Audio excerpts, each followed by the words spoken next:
in um, those in the chat. And we also have a note-taking tool for you today. It's not a copy exactly of the slides, but it will have prompts for you, reflection opportunities. We'll have some fill in the blanks for the quiz at the end. No, I'm absolutely kidding. But we will make sure that you have everything you need. And if you don't have everything you need, I do see some questions in the chat that we won't get to today, but we want to make sure we answer those. So having it in the chat can help us follow up with you and make sure that you have those. All right, Michelle, will you please drop those? Perfect, thank you. So these are the live slides. We will also be sending a PDF for everyone that has registered or evaluated as well, so that you can have those. Everything will be posted online and everything as well. Ooh, but bunch scores. We will hopefully be able to help you with that. So we wanted to start off with why MAST? Some of you are brand new to MAST. Some of you have been hanging out with us for more than 2 years, whether it was piloting or you've come in and just wanted to learn more. I could go into the federal law with you. I could go into the state law with you, but ultimately it's mandated by federal and state law. You have to have some kind of assessment in math, reading, and science at the different grade levels. And so not only is it required, but we also have to meet rigorous technical standards. So the statewide assessment can't just be one that we throw together, can't be a Google Doc or anything like that, can't be one of our third-party interims. It does have to meet these rigorous technical standards, and we submit these for things like peer review. Fun things I never knew about as a former teacher and administrator. But we knew as a state, and this was before I came, but I believed in it fully when we came in here, that we knew as a state that what we had wasn't working. If the intent of assessment is to drive learning and give students opportunities at their grade level, what we had wasn't necessarily serving the needs. It was really an end of the year thought, we have to do it because we have to do it. And then we weren't really making sure that all of our students were at grade level standards. There was a lot of different components. So we asked, why not something different? And we have Dr. Julie Murgel here, who was the one leading the way on that. And it began with an Education First grant on innovative assessments and looking at doing something different. And this wasn't done in isolation. It wasn't people at OPI saying, we're going to do this, it's our thing, and we're going to force it upon people. It was definitely a collaborative effort over the last few years, going through different pilots, expanded pilots, and this last year with the operational field test. We were also awarded a federal grant for, it's called a competitive grant for state assessment in 2022. And again, we actually just received another one in the last year to do a similar model, but different for our science assessment. So stay tuned for that. Part of earning the grant was also doing a theory of action. So this is where we brought Montana stakeholders in and said, what do we want statewide assessment to look like? Ultimately, they wanted instructionally useful information. They wanted it to be able to support comparable annual determination. So if we have to do these measures by federal and state law, how can we do it to make sure that it's not just there because we do it, but it actually gives us some instructional utility? We also wanted to have communication and stakeholder engagement as a part of this. And maybe this is your first time coming in, but we have had dozens, if not over 100 educators be a part of this process, whether it was feedback on score reports, if it was us coming to see you on the roadshow, different components along the way. And we really wanted score reports to be useful for teachers. That's why we're here today, is how can we make this useful for you? We wanted clear and accurate interpretation of student knowledge. In our prior model, we had a summative where we got hopefully some claim scores, but we got ultimate, here's where they are not in terms of their proficiency. We wanted to be able to give you more as teachers so you can do something with that. So we ask these questions to ourselves, and as we continue to refine this ask for feedback, we continually ask ourselves these questions. If we must do a statewide assessment, how can we ensure that the assessment works for educators and students, not just something that you have to do? Also, what if the state assessment connected directly to classroom instruction? This has been a new thing for us. It's actually highlighted a lot of components in statewide assessment that weren't assessment problems, but this is probably the first time that I think the assessment team has ever presented with the content standards team, because it was so removed from one another. But here we are together because we found the opportunity and the need for all of you to have these people in the room together. How can the assessment better inform the teaching and the learning? How can it help you do your job and students better understand their learning? What if it was more aligned to when students learn the content? I know that we've looked at this, and I remember when I was still in the classroom going, but we did this back in September. Yes, of course, learning is compounded and those things come together, but what would happen? What would the research say also if we did that differently? How can assessment drive both individual student support and system-wide improvement? So the level of reporting we're able to get with MAST, and you can see by the standard where our misconceptions are. How are we doing vocabulary at third grade? How is the curriculum hitting it, or what do we need to reinforce? What if assessments actually help students set their goals and guide their own learning? We might have that in the classroom, but how could we do that on a national, not a national, apology, statewide level to really look at those goals? And with the multiple opportunities that this through year provides, we have that now.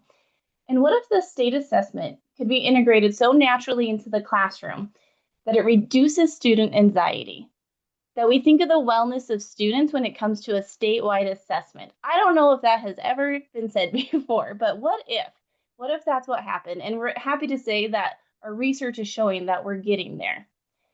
All right, I'm going to kick it back to Amy to talk about our calibration of language for our next steps. So this page really is one you might want to bookmark or take a shot of if you don't have the slides yet, because for when we are talking about this assessment, these are the definitions we are using for these purposes. And the one I really want you to think about is through your assessment. That's a new concept to almost all of us, right? An assessment where we have windows where we test the proficiency of our students, and it goes through the whole school year, not just one summative at the end. And then the other one I want to make note of is at the bottom, the standards aligned. The questions on the MAST assessment are directly aligned to the Montana content standards that are supposed to be taught and assessed at each grade level. And so when we hear things like, oh, this, are you telling us to teach to the test? Well, in this case, we are, because the test is a standards aligned test. And our job as educators is to make sure that our kids are proficient when they leave our classroom at our grade level.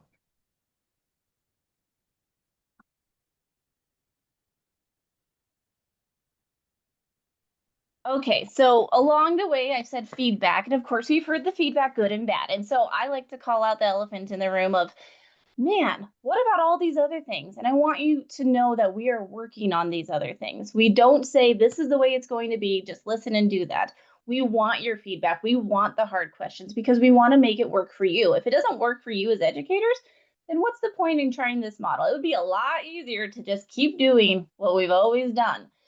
There are several tools and resources that we can help you with. And as we've done PD over the last year or so, we're shocked to find out what teachers still don't know. So we are just eager to make sure you have everything at your hands.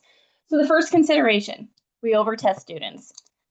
I understand. I've been there. I've done those one-on-one assessments with hundreds of kids. I understand entirely. So we contracted with the Center for Assessment, which they are the national experts in this area, and they created an assessment audit specifically for you to look at all of the assessments that you have within your district, really taking an intentional look to see what students or what assessments we're giving, why we're giving them, and what are we going to do with that data? We don't want data to just have data. We want data to be useful. We want it to drive instruction. We want it to support your understanding as educators. Another thing we've heard is we lose instruction time. Oh man, we don't want you to do that. We want this to be helpful. So throughout these sessions, I'm not going to go into detail right now, but you're going to learn about best practices for scheduling that testing. Maybe it's not blocking off a full week at the end of it and making sure that everyone sits there in quiet rows, and maybe it looks different because it's embedded into the classroom more.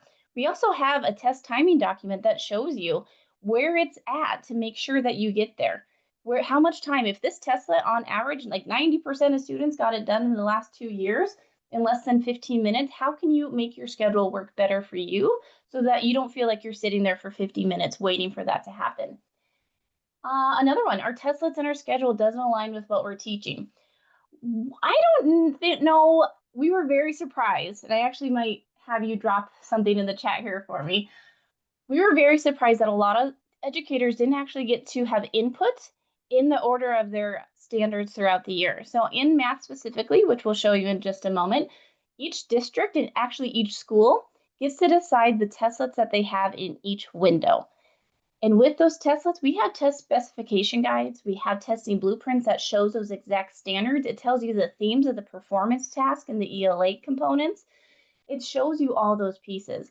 That scheduler tool is distributed out to our system testing coordinators, but there's reassurances that those classroom teachers are the ones saying, you know what, I actually rearrange my curriculum. I don't do exactly what is in these different programs. And also our special education students. So one thing that has come up a lot is we've always given smarter bounds to our students, and they were always at grade level students. But now we have our special education students taking these throughout the year. And we sometimes hear, you know, my special ed students are multiple grade levels below this. Well, the challenge is they should still be exposed to grade level content standards. Those IEPs should still be aligned, and we have to also assess at those grade level content standards. Another thing we're hearing, we don't know what to do with score reports. So here today, I'm really excited to show you how to interpret these, what to do next, how to talk about these score reports with your professional learning community, with your students to set goals, with parents to make sure they understand. And finally, we also see there isn't a growth metric. And my slide's cut off here, but it does say we're working on those things with our psychometricians, our technical advisory committee to find out how can we get you what you need to get more than that annual year-to-year growth, but what could we do for some in-year projections? So you can see my students on track to be proficient at the end of the year, or you know what, they're not quite meeting those metrics. Ooh, there we go. All right, and with that, I'm excited to kick off to Erin DeGraw and Tressa Gravely. If you have done any STC work, you know these fine ladies, and they're going to take you through best practices for scheduling and administering MAST testlets. Awesome. Thank you, Marie. Hi, my name is Tressa Gravely, and with me today will be my colleague Erin DeGraw. She'll be helping me through this section, sharing scheduling best practices and administration of MAST testlets. And with us today is our State Assessment Director, Cedar Rose.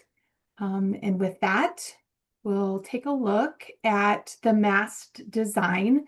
This has not changed from last year. We still have the listed ELA testlets, beginning of year, middle of year, and end of year testlets that increase in text complexity throughout the year. There will be a literary and an informational testlet administered within each window. And you'll notice in window 2, there's an ELA test performance task that should be administered as the last testlet in window 2.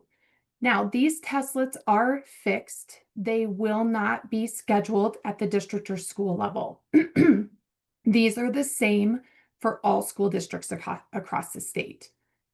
The math testlets, on the other hand, there are 12 of these. These are the testlets that are flexibly scheduled at the school level. And I know that there was a couple questions about alignment, like testlets weren't aligning with what was taught throughout the year. And so we're going to talk about this, who should be involved with scheduling these math testlets. We really want to focus on providing resources and support for educators and leadership in scheduling these math testlets so that they best align with each school's individual scope and sequence. And here we can see like the dates for each of our testing windows. So this year, the key difference is that we will have 3 testing windows instead of 4. All of the testlets will be administered in the same way. There will be 3 to 5 math testlets scheduled within each of the window, depending on each school's scope and sequence. The 2 beginning of year informational and literary testlets in window 1, 2 middle of year informational and literary testlets in window 2, with the performance task being the last testlet that's administered in window 2. And then in window 3, you'll see that that anchor testlet has been moved to be included in the last window, window 3. This was in part, we heard from the field last year that they wanted the last testing window to extend later into May so that more instruction could occur before administering those last testlets. So you'll also notice that we've extended each of the testing windows by 2 weeks. So last year, each testing window was 6 weeks long. And this year, we heard educators saying that they wanted more flexibility in scheduling and administering within window. So we were able to extend each of those windows by 2 weeks. So each testing window will be 8 weeks long.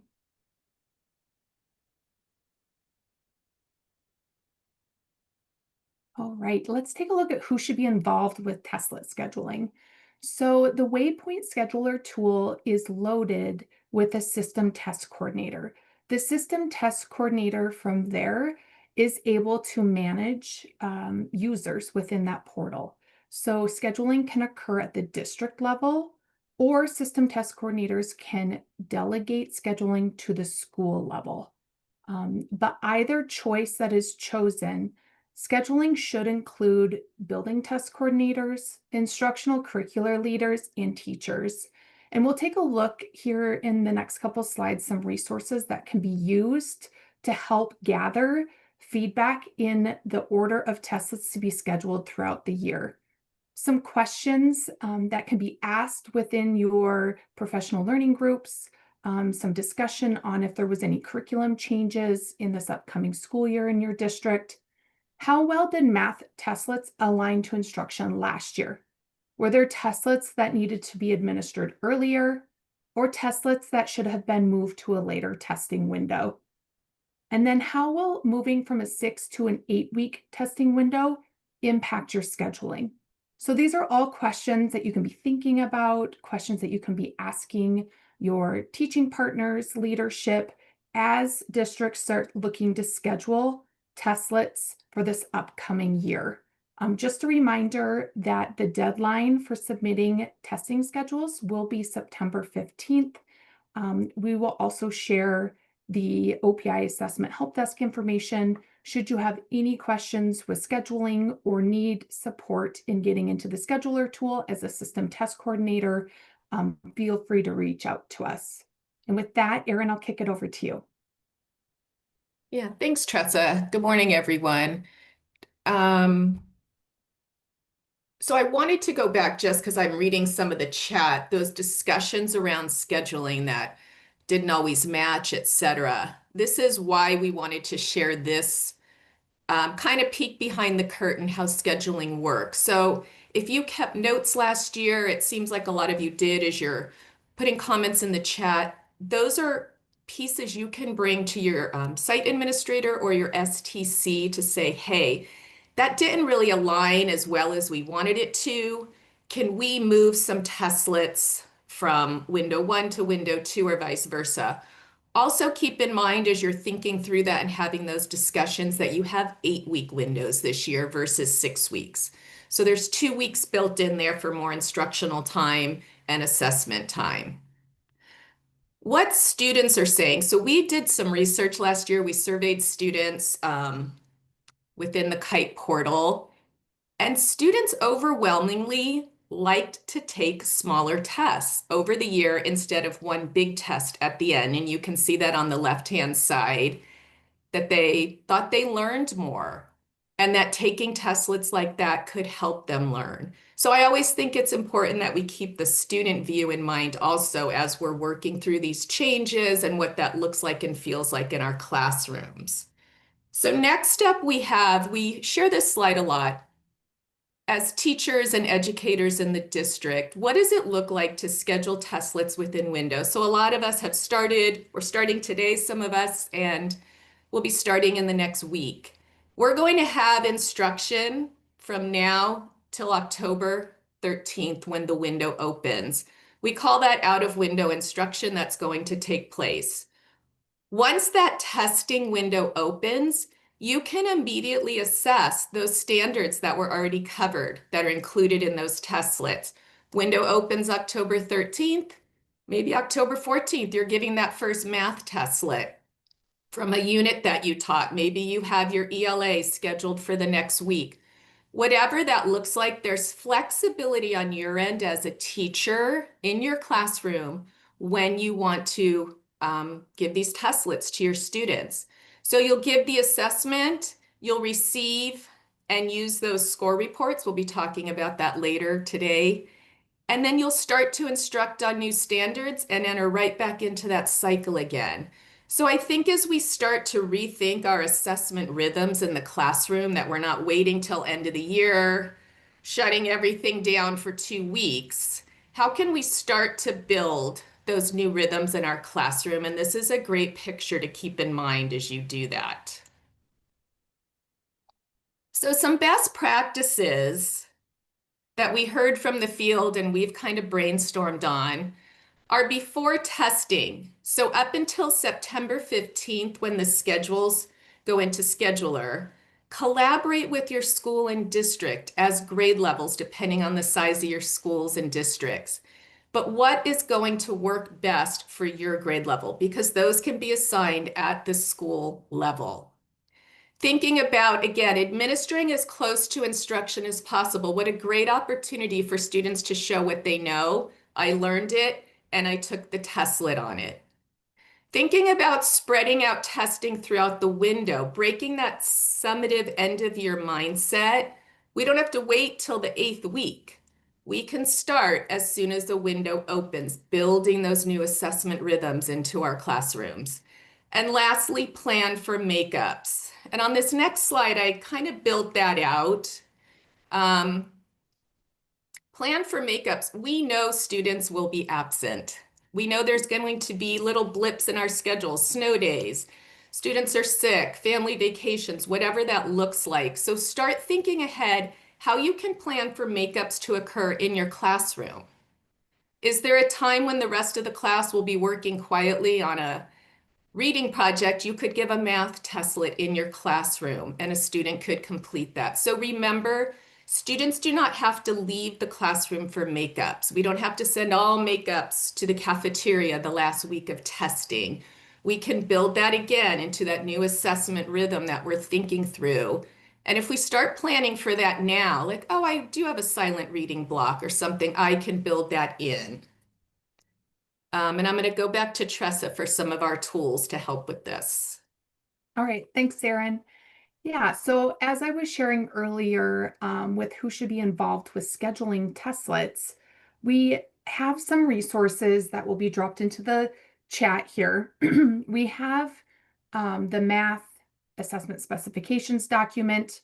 This is really a detailed document that shares what will be covered on each of the testlets, which standards will be assessed. And with that, we have a scheduling guide and FAQ document for test coordinators. It's in this document that we have a scheduling worksheet. This is a great resource or tool to give to educators as a system test coordinator to share with your educators so that they're able to see the dates of each of the testing windows. They can take a look at that math standards blueprint document that has the standards that will be covered, content attributes, and then the name of each individual testlet. And then they'll be able to jot into that scheduling worksheet the testlets that they would like to see within each of those windows. And then we can take a look at actually what these documents look like in this next slide here. So the Appendix B in that scheduling guide lists out the names of the testlets and the standards that are covered on each of the testlets.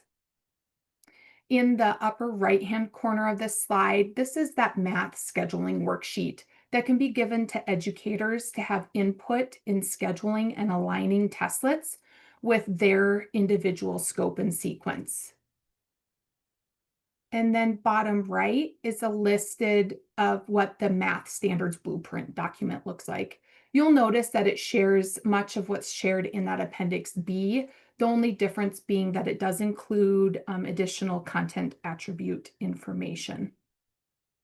Then scheduling within window, like Erin was sharing, where we start thinking about this instructional testing rhythm that we have going in our classroom. We have math timing data that is shared to help schedule at the classroom level these math testlet administrations. We also have an ELA timing document as well that can be found on the MAST portal webpage. This information, this data is high-level data that is based on psychometrics from all students in the state that took the same testlet.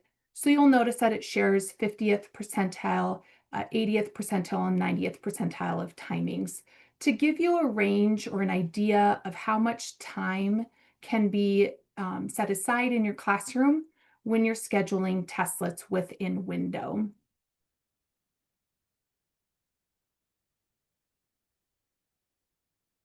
Once those schedules are submitted in the scheduler tool, who should receive those testing schedules? So system test coordinators have the capability to print or save as a PDF out of the scheduler tool. So testing coordinators can share with teachers that will be administering the MAST assessment, special education teachers who are supporting grade level instruction, support staff involved with instruction, and anyone else supporting MAST administration. And then I'll turn it over to Erin. Erin, did you have anything to add? No, thank you for that, Tressa. And as I see in the chat, people talking about timing of testing documents, we're going to get to that, but that's an important document just to see on average what's the recommended time. So in the interest of time, here are some reflection questions. These will be included in the deck for you to take a look at. But these are great discussion questions for you to have with yourself, but also perhaps with your grade level and school about using documents and pacing throughout the window. So as we move on, I wanted to talk about preparing and monitoring students for assessment and making sure students feel prepared. So as I move through this section, just what are some ways you currently prepare students for assessments? And as we're working through this on our next slide, there's a couple considerations.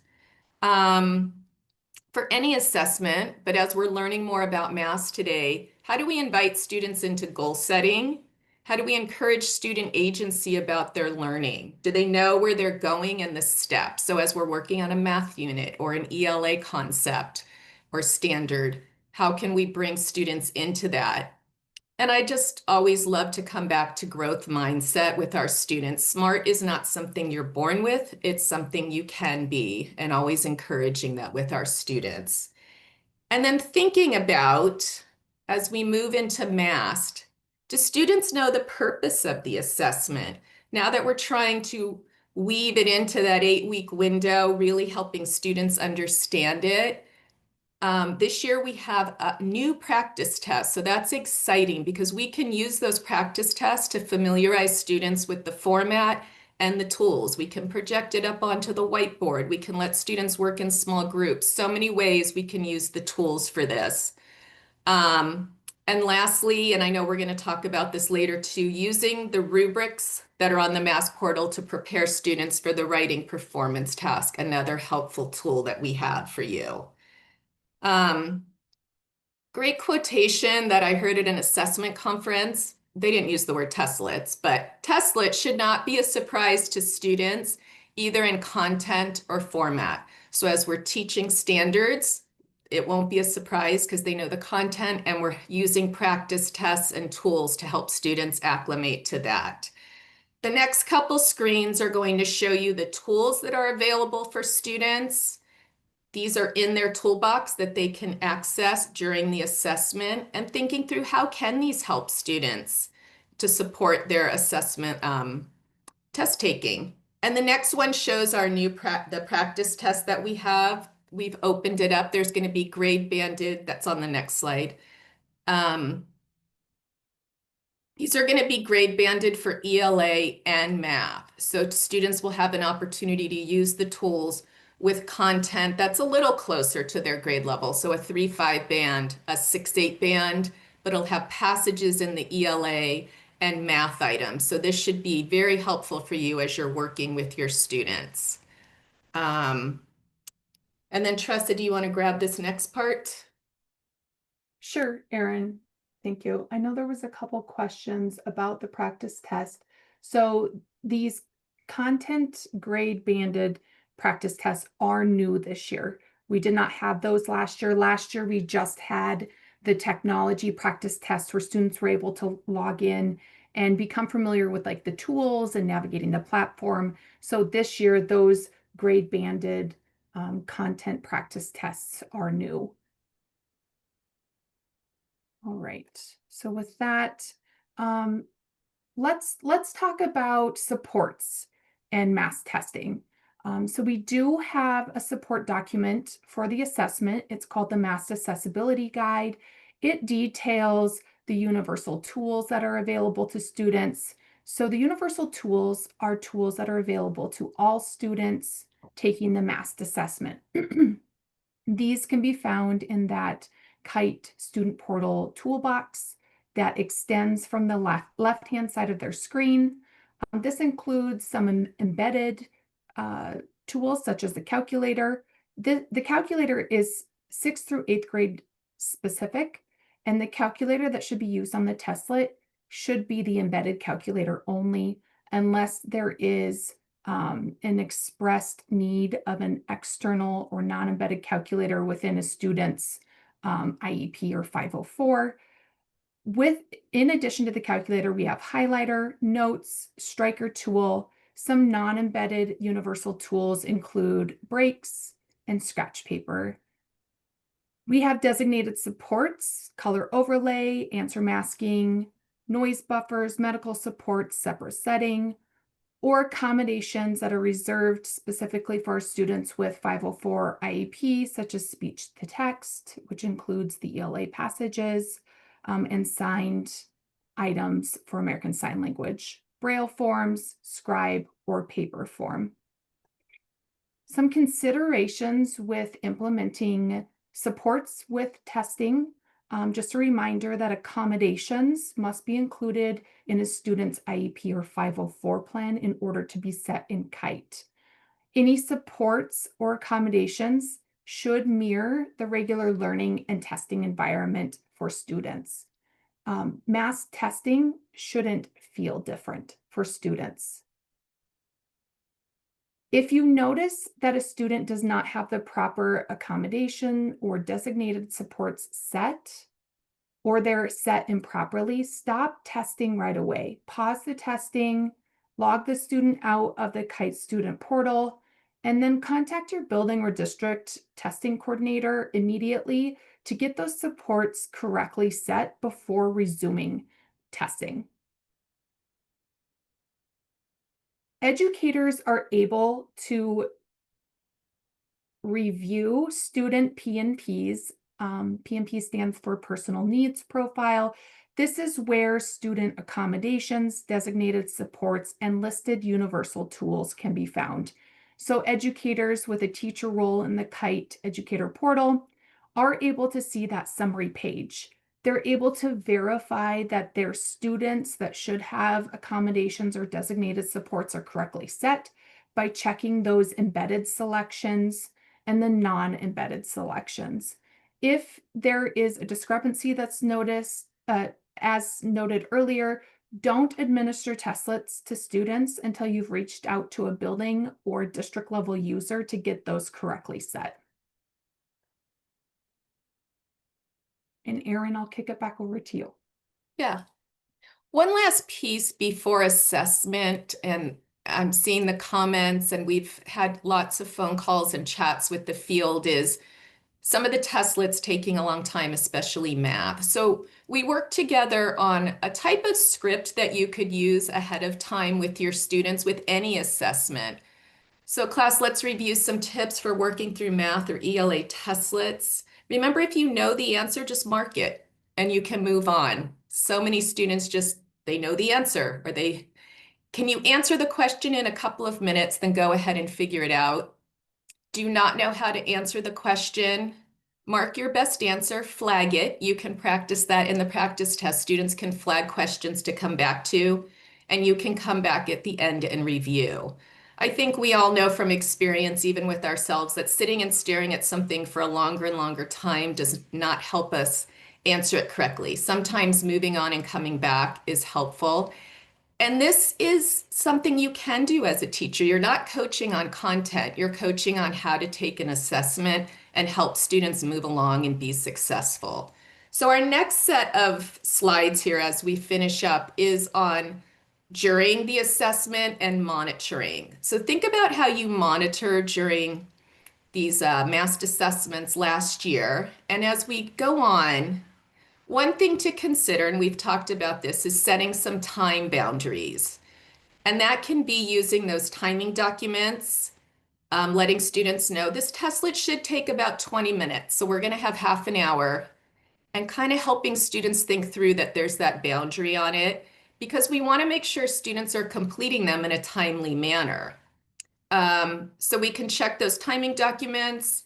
And also another strategy we heard that was successful in the field was teach for the first part of the period and then assessing at the end. So maybe your class period's 50 minutes for math, you're going to teach for 20 and then give an assessment, one of the testlets, and that end of period kind of sets a natural time boundary.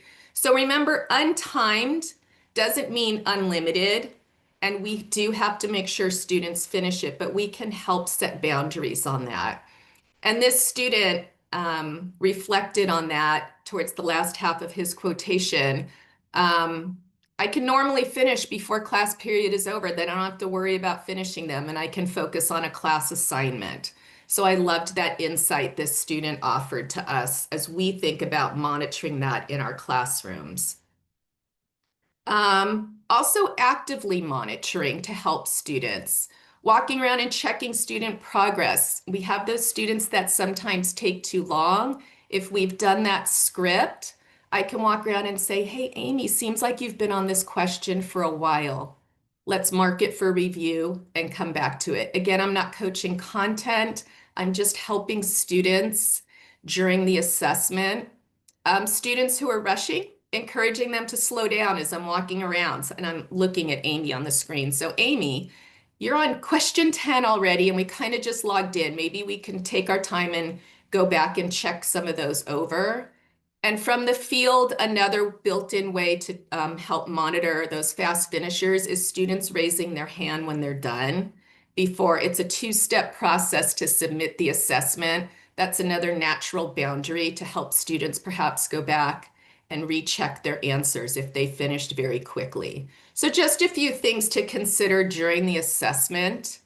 There's also ways of monitoring. I'm going to let Tressa talk to these. Yeah, thanks, Erin. So there's two methods. So high-level completion monitoring, excuse me, there's two methods. The data extract, which can be found by navigating to reports and data extracts, is the most efficient and effective method to finding individual students and testlets that still need to be completed before the end of the testing window. I'm not going to get too much into detail here. We do have some support videos that show how to filter a spreadsheet file to find those in progress or unused testlets and then the names of the students. We will also be working to update our monitoring testlet focus support video. We have a whole playlist of focus support videos that share various tasks within MAST testing. So feel free to check those out. They're on the assessment unit Stay Informed webpage. That link will be shared in the chat. The other way to monitor testlet completion is using that test monitor screen. So when educators navigate to interim my tests, there will be a column that shares number of students assigned testlets and number of students completed testlets. So you'll be able to see if those numbers don't match. You can click into those individual testlets to find the names of the students that still need to complete testing. And as I shared before, we do have resources to support this monitoring on the assessments Stay Informed webpage. Erin? Yeah. So as we wrap up this section, again, I want to say thank you for taking time out of your busy back to school schedules to join us. Hopefully that gave you a little peek behind how scheduling works. What your part is it? You have a voice as a teacher in schedules and what would work with your curriculum and your pacing guides. Some ways to monitor and think through how can I set some boundaries in my classroom so we can have these testlets be a seamless part. So if you want to grab one of these for reflection, what is one thing you're square about? What do you really understand better? Do you have any takeaways? The triangle, 3 takeaways, or the circle? Is there still anything circling around your brain? You're thinking it through, you're not sure.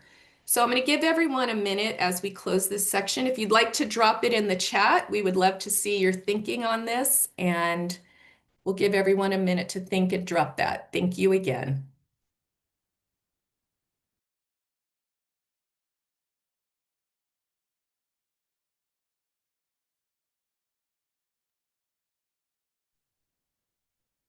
All right, I will point out that a lot of these questions and things like that are on that note-taking tool. I'll have someone drop that in again in case you want to follow along. Again, it's not a one-to-one of the slides, but you should have the slides as well.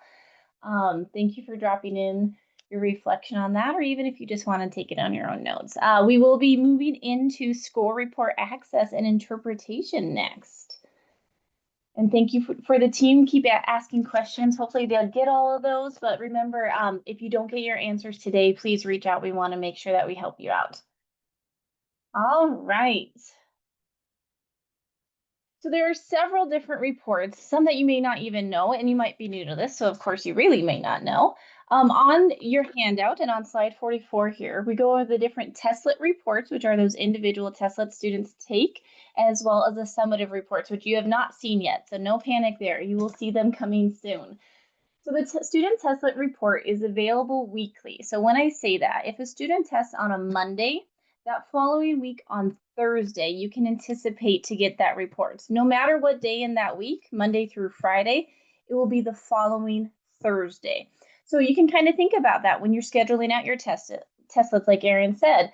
If I know I'm not going to get that the next day, or I might have to spread that out, maybe Thursday is a really good day. Get your attendance patterns, whatever that might be, so that you can have that closer to your assessment time. These Testlet reports are shared within the Kite parent portal and are connected with parents. So as soon as they're available to you, they're also available to the parents. So if you have your parents logged into that, and we'll show you how to do that in a little bit, it really helps with one more step of not having to send an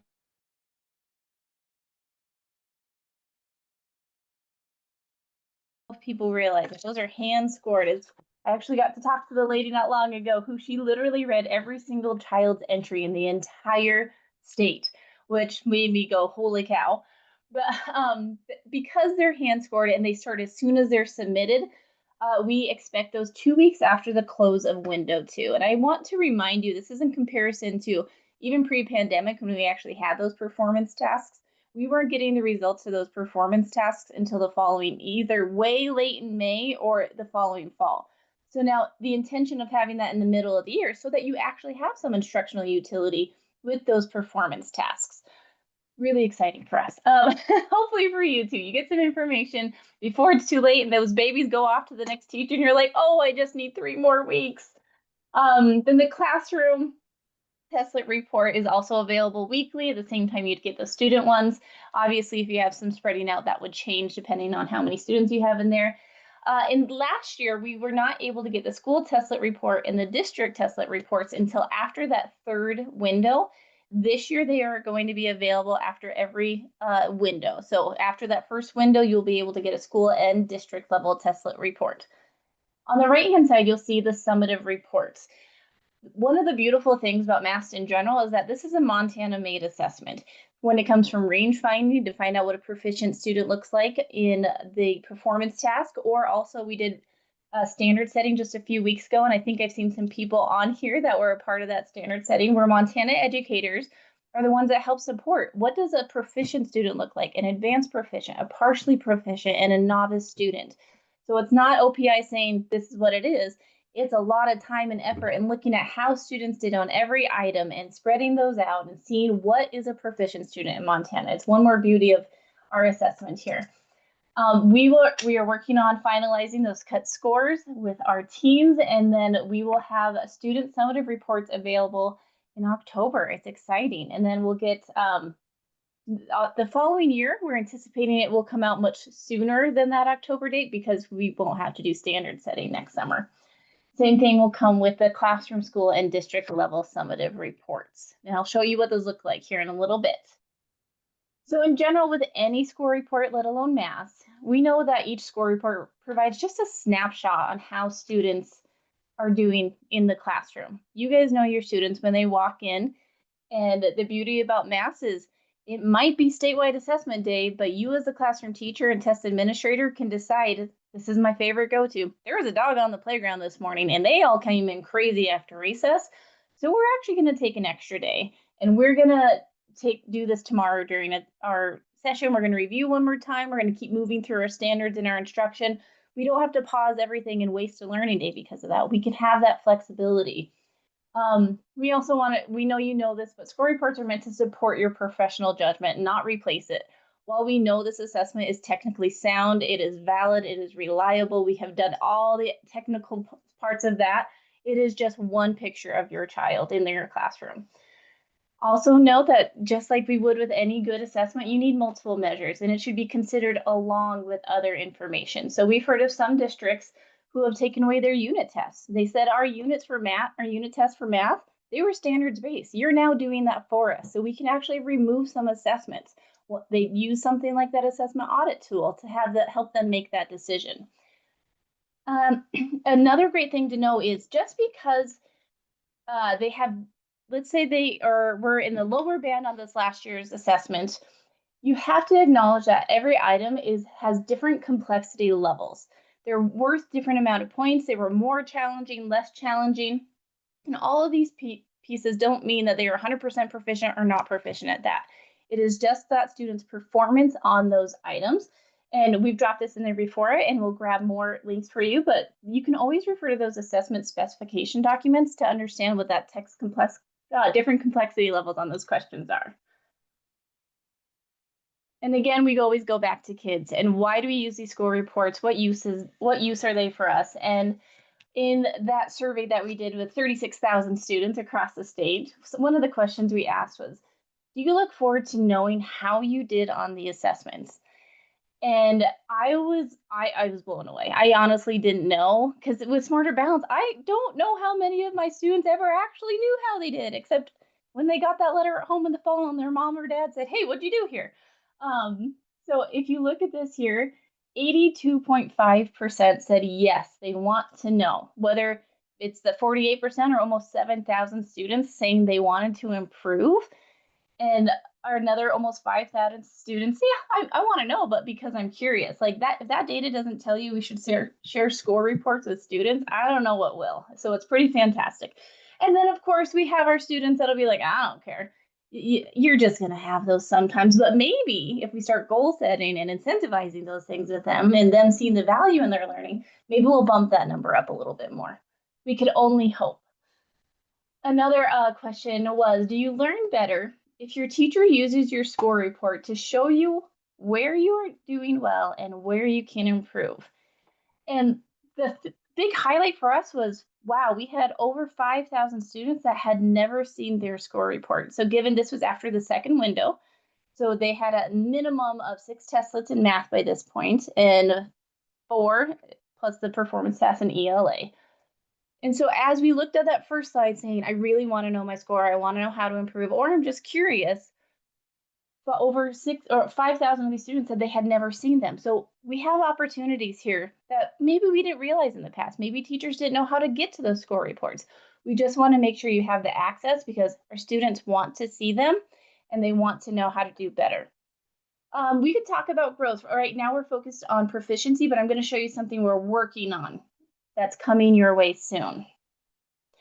So one of the big things that you will see change on the interpretation of the reports is last year for the 2024-2025, we had performance bands. That was because we had not done standard setting yet, which is when we had the cut scores for what it means for each of those proficiency levels. So these bands were a normative test. So based on the previous year's pilot, we took where students scored and broke them up into thirds. So you could have had 2 out of the 12 points available and still been in the top third because it was a really challenging testlet. So that's how it was broken up last year. Now, because we have done standard setting and we know our cut scores, we have transitioned to having performance levels. So this means the performance aligns with their overall performance, not specifically as it relates to the proficiency on the standards assessed. So this will give you a clue in where they are in their performance across that testlet. You'll see the descriptor down below. It indicates that they demonstrated partial understanding of the content and skills assessed in this testlet. So again, those will be related to the scale scores or the cutoff scores that they had on those. So it will be different. Tell everybody far and wide. And it will be more related to what you will see for those proficiency. I'm going to answer a few of these in the side. The anchor tests were not scores that, or testlets that you were ever going to get results from. Hopefully you saw that in the test administrator. If not, now you know that. What the anchor testlet is, it was our response to the field saying we'd rather have shorter testlets and have the opportunity to do field testing at a different time. But there's also different components for our research. So we have different ways to test. You know, if they take this math item in September or October versus May, how well will they do? What's the difference in there? So we will not get results from those anchor tests. Thank you for that question. All right. So our next thing here, we're going to dive into what the upcoming year's testlet reports look like. Some of you have seen these, some of you have not. So again, we have the levels now rather than the bands that we had previously. You'll see level 1, level 2, and level 3. This specific testlet is the compare and find equivalent fractions. The information that you're going to see here is directly from those test specification guides where it tells you what is this testlet on. So you'll be able to go through that. You'll know, your parent will know, your student will know, what was I actually assessed on in this testlet? And again, it aligns with their overall performance, not their necessary proficiency on these standards. And that, again, is because of the different complexity levels and the different depths of all of the questions and items throughout there. So here it'll spell out if your student was in level 2, it indicates that they demonstrated partial understanding of the content and skills. Again, if you go to the MAST portal, which we will have many links for you and we have more, it also has a MAST student report interpretation guide. So that interpretation guide will help you better understand what does it mean for my child. One of my favorite parts, and I'm not going to dive in right now, is the misconceptions. So Katrina Engeldrum, our math coordinator, will take you through how to use misconceptions and better understand them here in a few sessions. But our misconceptions tells you because of the questions they got wrong and the answers they gave, we can say that this child is having this misconception. So for Fatima here, she or he is incorrectly using substitution to evaluate an equation. We can't give you what those specific and like what questions they're answering wrong. You know, there's this thing called test security. So if you saw the exact questions, we'd have to start over with our items every year, and nobody wants to do that. Nor should we have to charge more for all these things too. So then the testlet summary down here, we have our standards, the specific standards that are assessed, and the points earned versus point possible. Remembering that each item may be worth a different amount of points. So they might have 12 items, or they might have 15 points that it is worth. It really just depends on each one of those items.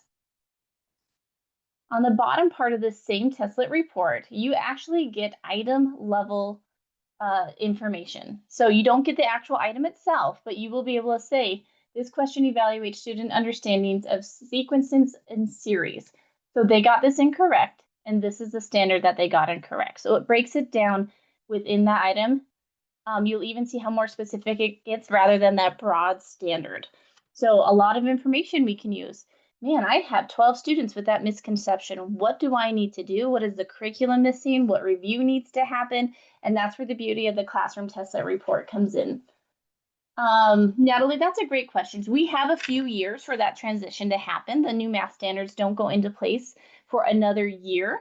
And I want you to know, because we were the team that also got to do that work, they are still very much closely aligned to what's there. So we will do an alignment study, but the 3rd through 8th grade standards are not going to be changing that much. So that worked out really well for us in this aspect. And that was a goal of ours also, so that we wouldn't have to completely change the system. All right, here we have the classroom testlet reports. Again, you'll see what is this testlet about, our summary results for the levels that different students were in, And here you're going to see the state standard as well as the average percent of points earned. So again, it's not, oh man, my class passes 65% of it on the standard. It's how many points they earned out of the total amount of points available. So about the performance there. And then it goes into the misconceptions as a whole class on this one testlet. So you can, as an educator, go, man, I have 3 students or 8 students or whatever it might be that are consistently having this, that have this misconception. What can I do? We know math builds upon itself. If they are incorrectly interpreting graphs, that's not going to go away. That's going to be a consideration that they're going to have to continue to build on as they move through their standards and their different grade levels. So we need to make sure that we understand that. A lot of opportunities for pulling in small groups. It doesn't mean that you have to completely stop everything you're doing in your classroom. This one student might need a 3-minute check-in where you do some practice together and you just check on them. I like calling it a verb. You just got to teacher it. What are they missing? What do they not know? How can I help them make sure that they get this versus just moving on and then having those continual misconceptions. And Katrina will do a great job of explaining what continued misconceptions do for student learning. Ooh, Shannon, I hope you stick around for the misconceptions part later because we do have that.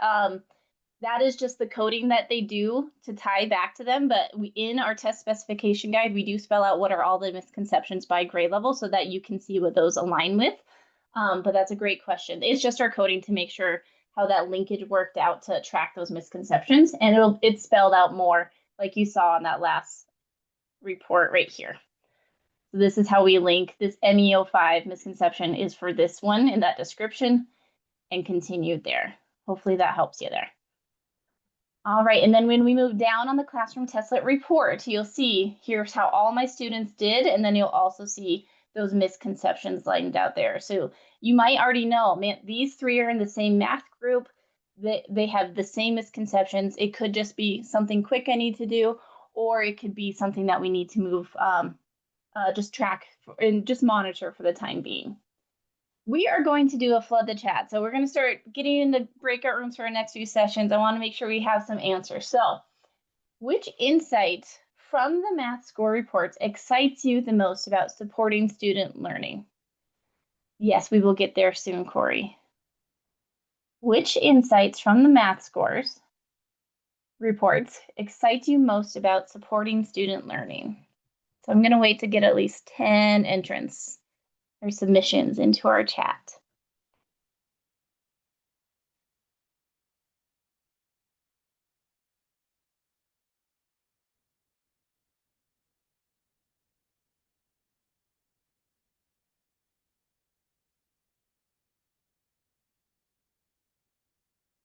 Yes, misconceptions. If I would have had that, just a little bit more information.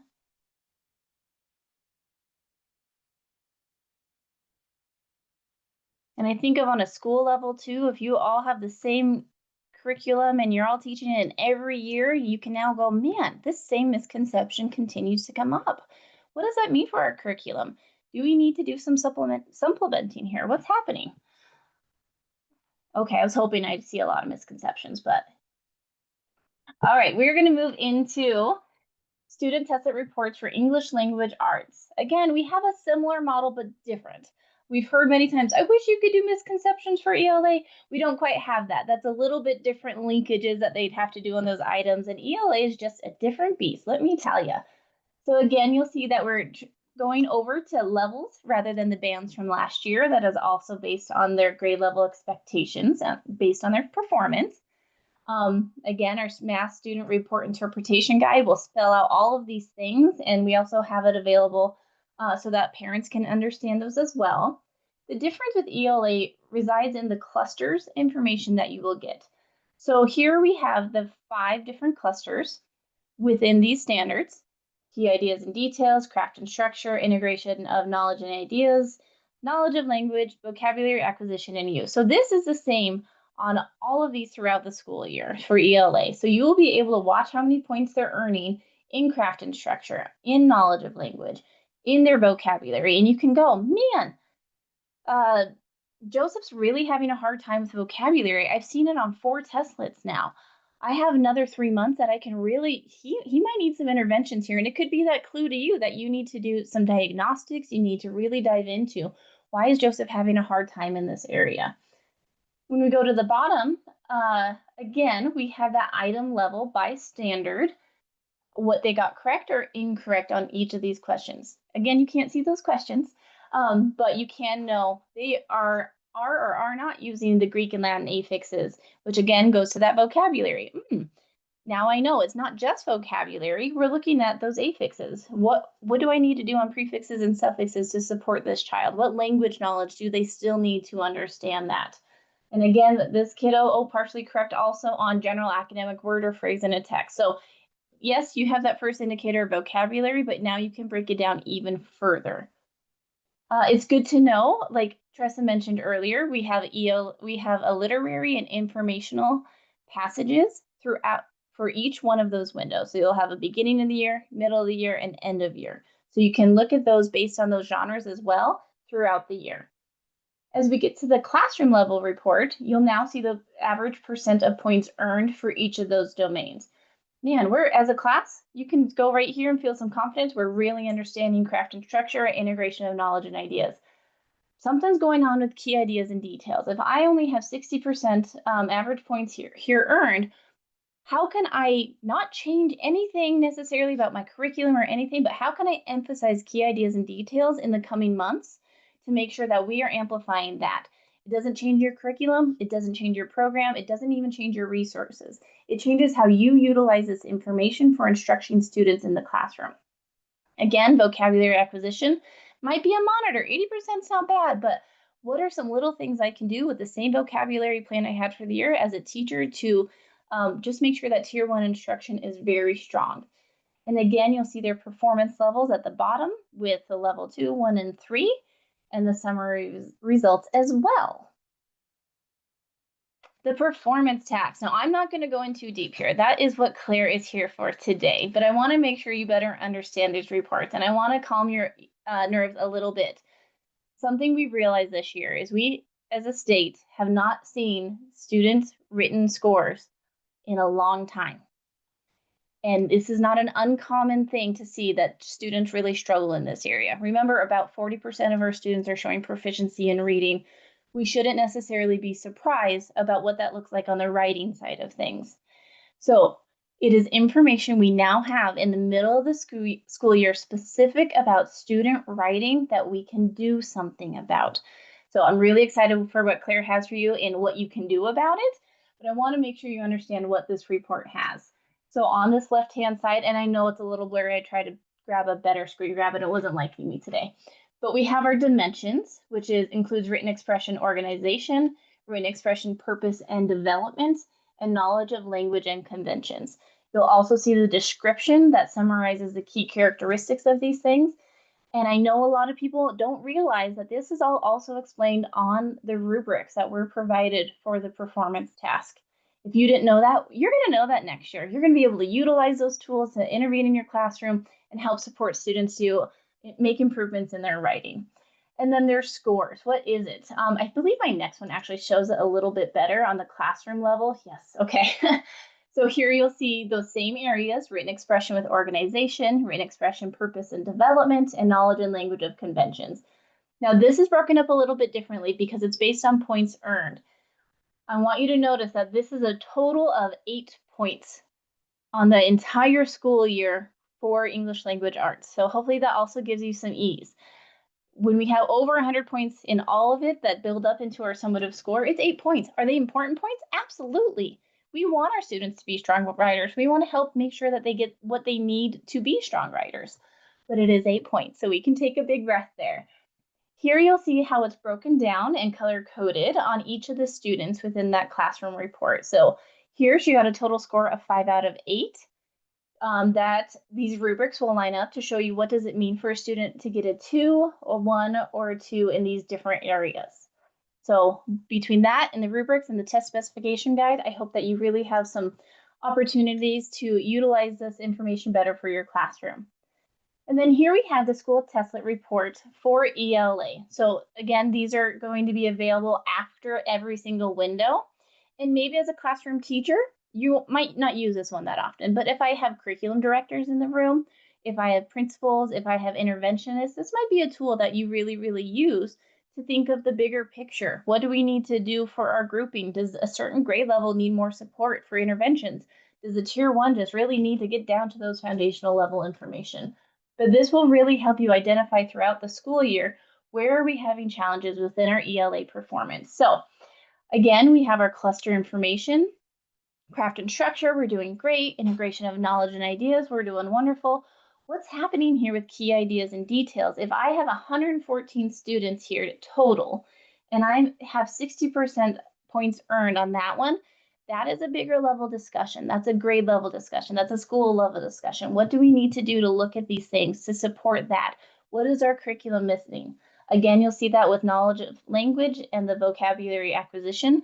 So it's not everything. It doesn't tell you you have a problem in vocabulary, but it gives you insight on what can I do as a leader and as a teacher to make instructional changes in these areas to see that go up. So while we might not have a growth metric right now, you can be watching those different components to see how your students are moving up.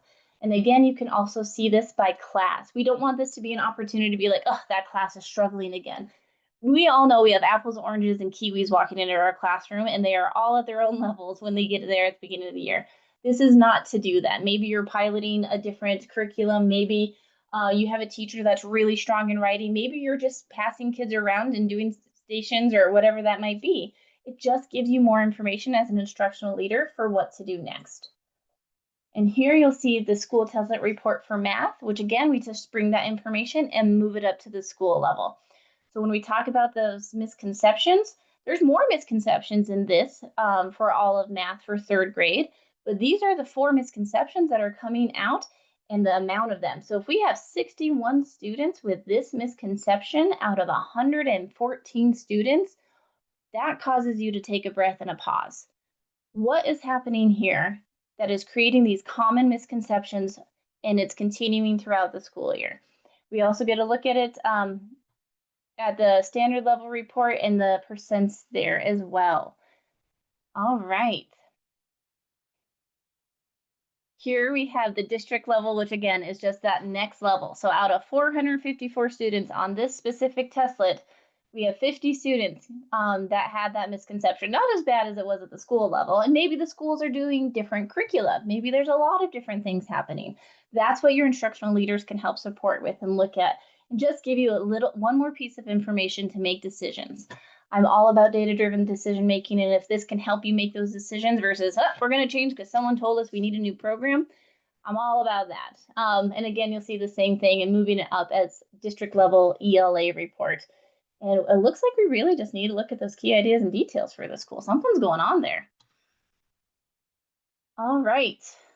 So I want to take a moment and I want you to just reflect on these. These are also in your note-taking guide. When we look at data, data tells us a story. So when you are specifically looking at your district and school reports, and I was a principal as well as a curriculum director, I need to know what the story is telling me. What is going on with those key ideas and details? What is going on over here with vocabulary? Why are we doing so great up here? And let's celebrate that. Let's celebrate these things too. It's not all about what's going wrong, but we are killing it in craft and structure. We have very few students with this misconception, and I know why. What stories are we telling this as we bring this information to our school board, as we as a state bring this information to legislators and the Board of Public Ed? What stories are the data telling us? What can we do for students and teachers to help use this information to tell that story? What uses do these reports have and for whom? Why would I need a school level report and a district level report? I have a lot of school support specialists in the room from OPI. When they're having these conversations with their schools, they can go into this with them and have them and ask them those same questions. What is this report telling you? What story is happening here? What questions can you then ask yourself about what steps we need to do next? And again, this isn't the end all be all. We have other student information. We have other tools that we can use in conjunction with these reports. And because I can't not mention it, and I'd love to take a little quiz right now on everyone's integrated strategic action plan, but every school in the state had to submit an integrated strategic action plan this year for accreditation. It should be directly tied to student performance, your CNA, which is your comprehensive needs assessment, and your graduate profile. I, as a district leader or a school leader, how is this data supporting? We want to improve 10% in math. We want to improve 5% here. We want to look at fractions, whatever that might be. How is the data supporting the need for your professional learning that's aligned? And what we're doing in the classroom and what decisions we're making at the district level. And with that, I get to show you the exciting things coming up, and then we're going to get into some breakout rooms. So we are working on, not we, but our, our partners at New Meridian are working on a few things for us that were written into the CGSA grant that we were awarded to move forward with this work. And one of those things is interactive reporting. Now that is in development. We're hoping to have a pilot this year and have it come to full fruition. I can't even give you too many details on that right now, but we want the reports to be more interactive for you so that they're more useful for you in the classroom. We are also working on this in-year growth or progress report that you'll see below. So after a certain number of testlets, student results will build into a progress report that shows an estimated scale score. So yes, the math content is different every time, but we know math concepts build, even if it's not the same exact standard every time. So if we see that on numerical expressions, Fatima here was on a level 3. On place value and power of 10, she was on a level 3. And then on the bottom one, place value and representation and comparison, she was at a level 1. Our psychometricians are able to take those scale scores and start working on an estimated scale score. So you'll see right here, here's the range that we think if she continues with this progress and these, we think she will get around here. That will help you with decision making. Are they on track? Is a train off the rails? What do we need to do for Fatima for our next steps? And then we get to move into breakout rooms. Phew, because I am done talking. So on your handouts, you also have these questions, and we're going to break out into grade level bands. I did do a 3, 4, 5, 6, and 7, 8 based on the number of people we have here. We might need more time, and that's just fine. But I want you to select, go through these questions and self-select your grade level and work through these in your group. There are 5 questions, and I'll drop them in the chat. How can MAST score reports support instruction in the classroom? How might you use MAST data to adjust or improve your teaching strategies? What challenged your thinking most today? What one piece of information will you take back and share with your team? And how could the data influence curriculum planning or pacing? So as we have the opportunity to share with other folks in the breakout rooms, please make sure that we take time for everyone to share. And I have 8 minutes here, but I'm going to look at making sure you all get to share more than anything. So you should see the breakout rooms pop up. Please self-select. If you can't jump into a breakout room because you're multitasking or whatever that might be, I totally understand. We're just glad you're here at all. But please self-select. You should see those groups popping up. Can someone give me a thumbs up that you can see the groups? Okay, people are moving. I see it. Perfect. And then I'll grab these and throw them in the chat. I can't see the groups for some reason. Do I need to click somewhere? Something should have popped up. Let me see. And I can also, Jan, what group would you like to go into? 3, 4, or whatever, All like right. 3rd, 4th, 5th, whatever, those grades. All right, I'll find you and I'll put Thank you you. in there. Of course. I also didn't receive the pop-up. Rachel Stevens, I'd like to go in with 6th grade. Okay. I didn't get it either, Bridget Perry.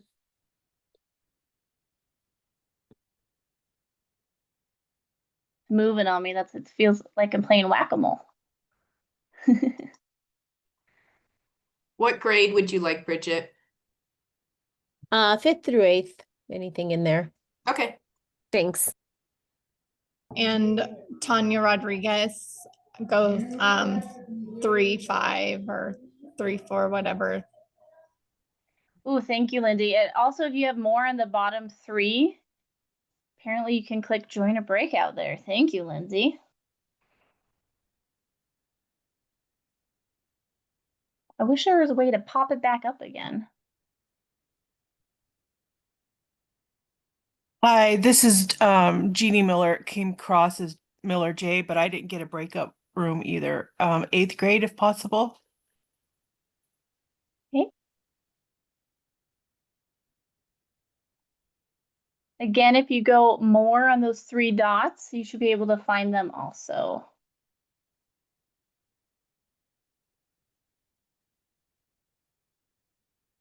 Ooh, someone's moving it.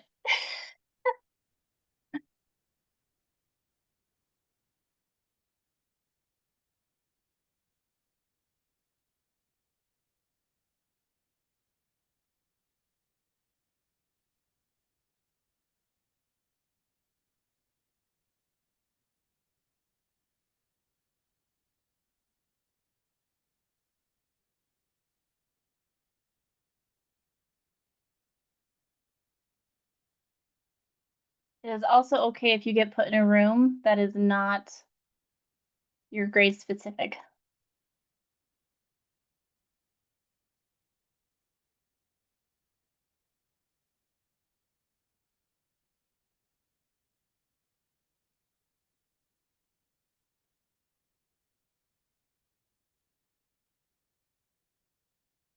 OPI team, do you want to be put in rooms if you haven't been in one yet?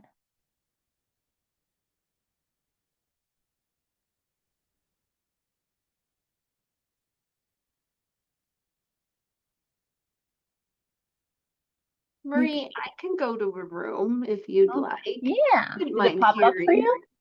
It might have. Let me Sweet see. your life. Might just go to a room. I see the breakout rooms. Let me see. Right. I'll go to middle school. How's that? I'll go 5, 6.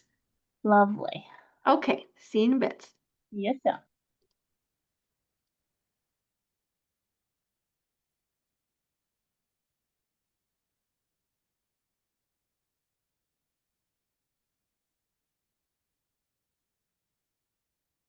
We have way more people than I anticipated, but that's okay.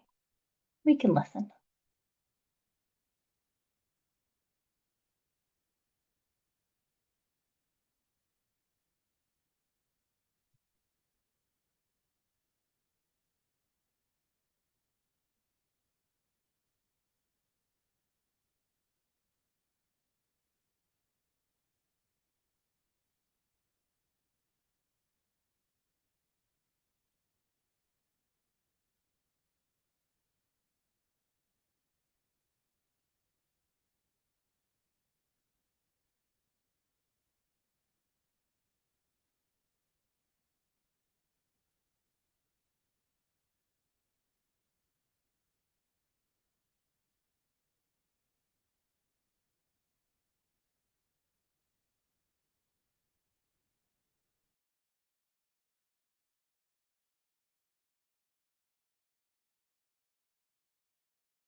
All right. I know people are trickling back in. Hopefully you had some great conversations. I was able to jump into 2 rooms. So thank you for participating in that. And we'll break up into smaller groups even more so for the next few breakout sessions we have. We've already had some questions about accessing score reports. So I'm excited that Tressa is going to be supporting us with this next part because she is our technical expert on these components. So Tressa, take it away. Thanks, Marie.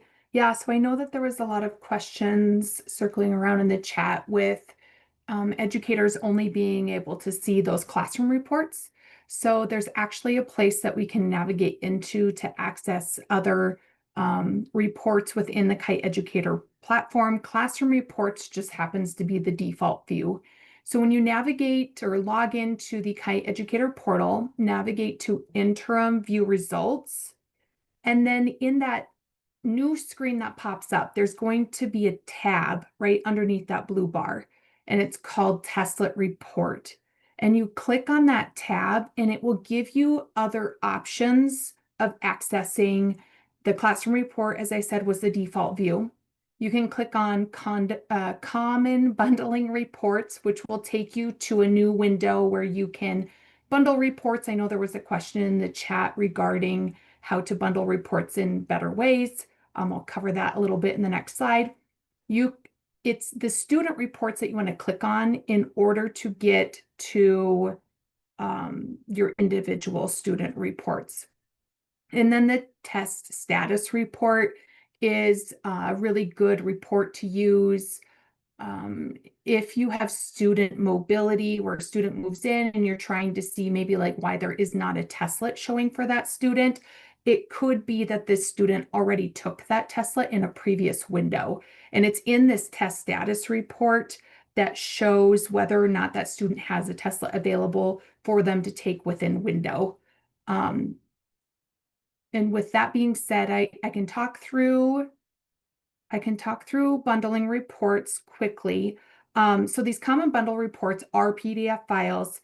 They contain individual student reports, right, where you can combine them in a number of ways by subject, grade, test cycles, and they can be generated into one file, which would help with printing. There are specific instructions. I believe it begins on page 26 in the Kite Educator Portal Manual. There will be screenshots and descriptions on walking through that step by step. And if you have any questions with that, you're always welcome to reach out to the OPI Assessment Help Desk, and we're happy to help.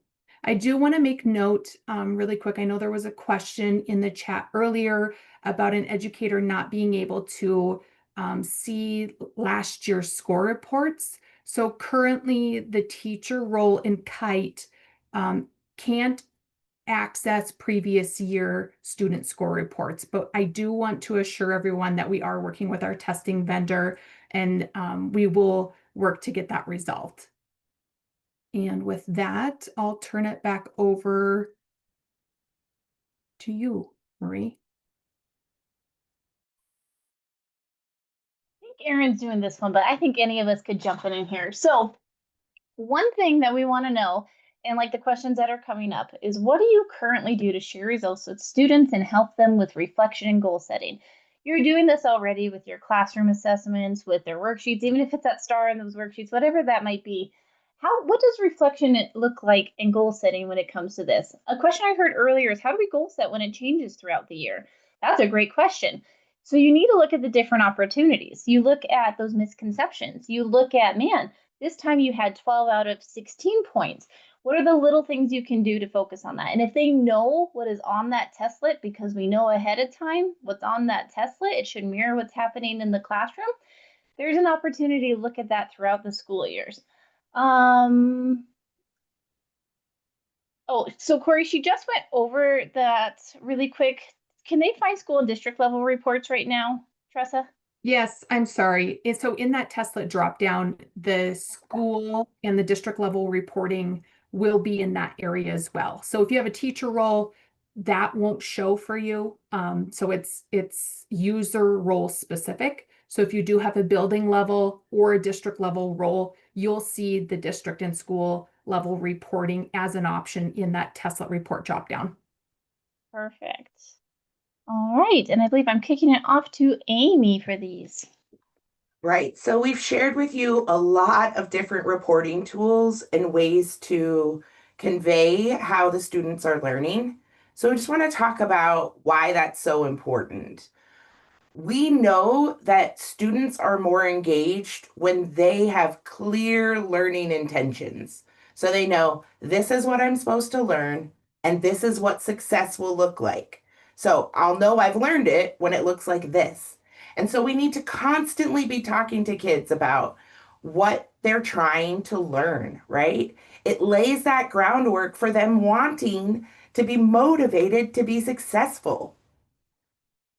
Now, what MAST brings is this unique opportunity to have the data almost immediately or within a week of them taking the test. So it's not like you have, like in the past, where those students were already gone, moved on to the next grade level, and there wasn't a whole lot you could do about it. This is an opportunity to sit down with your students and reflect on what worked, what didn't, and what adjustments could be made for the future. So some ideas to get the information out, right? Make sure every student has a copy. Explain what was assessed and explain in student-friendly language what occurred. And then give some time for reflection. Let the students think, what made them proud? What are they proud of on this assessment? What's one thing they know they could do better or work on starting today? And then the deeper thinking is, what steps do we need to take to achieve our goal? What does our goal look like? When students can describe what success looks like, we know through research that they do better on assessments.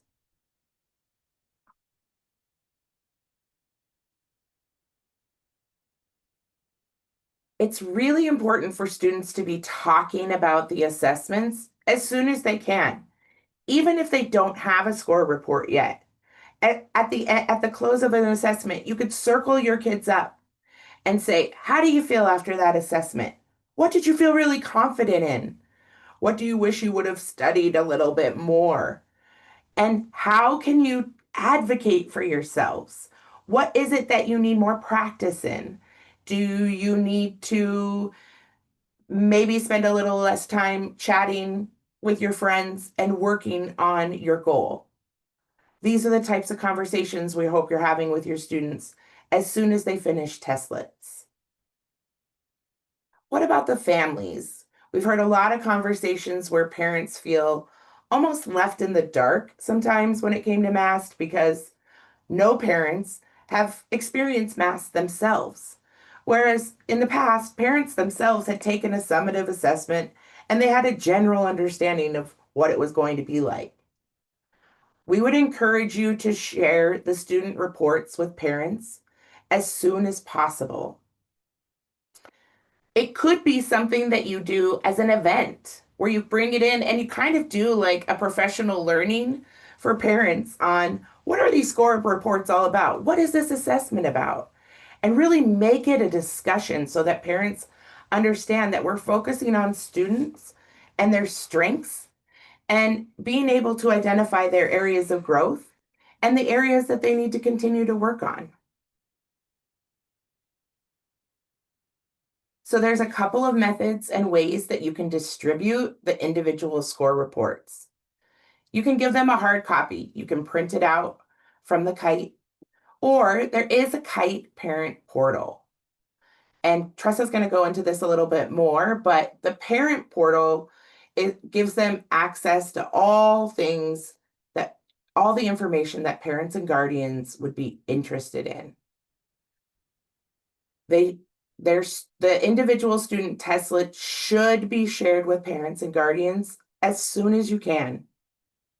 And the summative report should be placed in their permanent file and shared with them as soon as you can as well.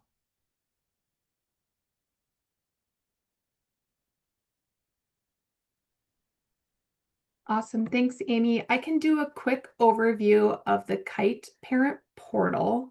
So the Kite Parent Portal is part of the Kite Suite. It connects parents and guardians to their child or children's individual Testlet results within year. So parents and guardians, families would have access to those score reports at the same time that teachers are available to teachers as well. So that Thursday following the week of administration.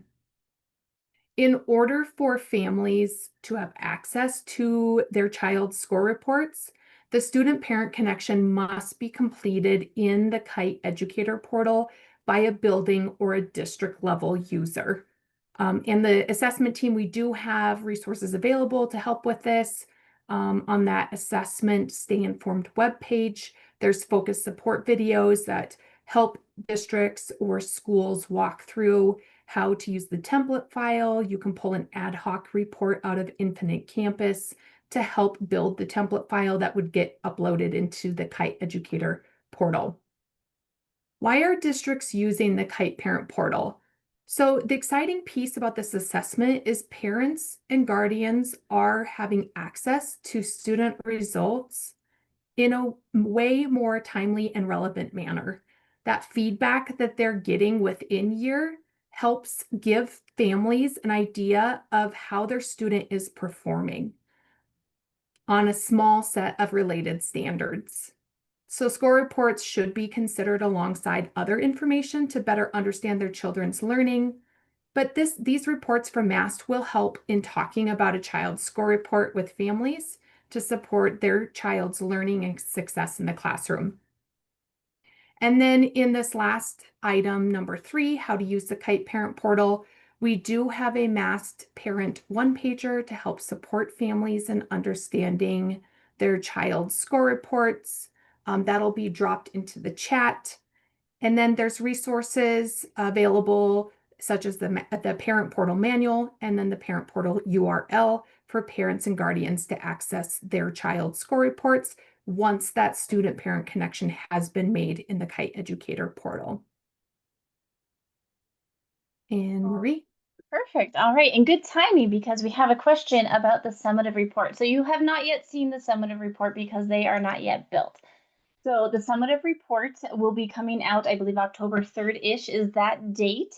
And the reason you don't have them yet is I described earlier what standard setting was. So we're still going through that process of making those cut scores of what it means to be did not meet our partially proficient, proficient, advanced proficient, and novice. So you're going to here you see an example of what the summative score report will look like, and you'll notice right here it's an example of those cut scores. They're not yet determined. They're also different by grade level and different content areas too. So we will have a scale you will see from the beginning to the end of where they were on that scale. And this diamond represents their student's summative scale score.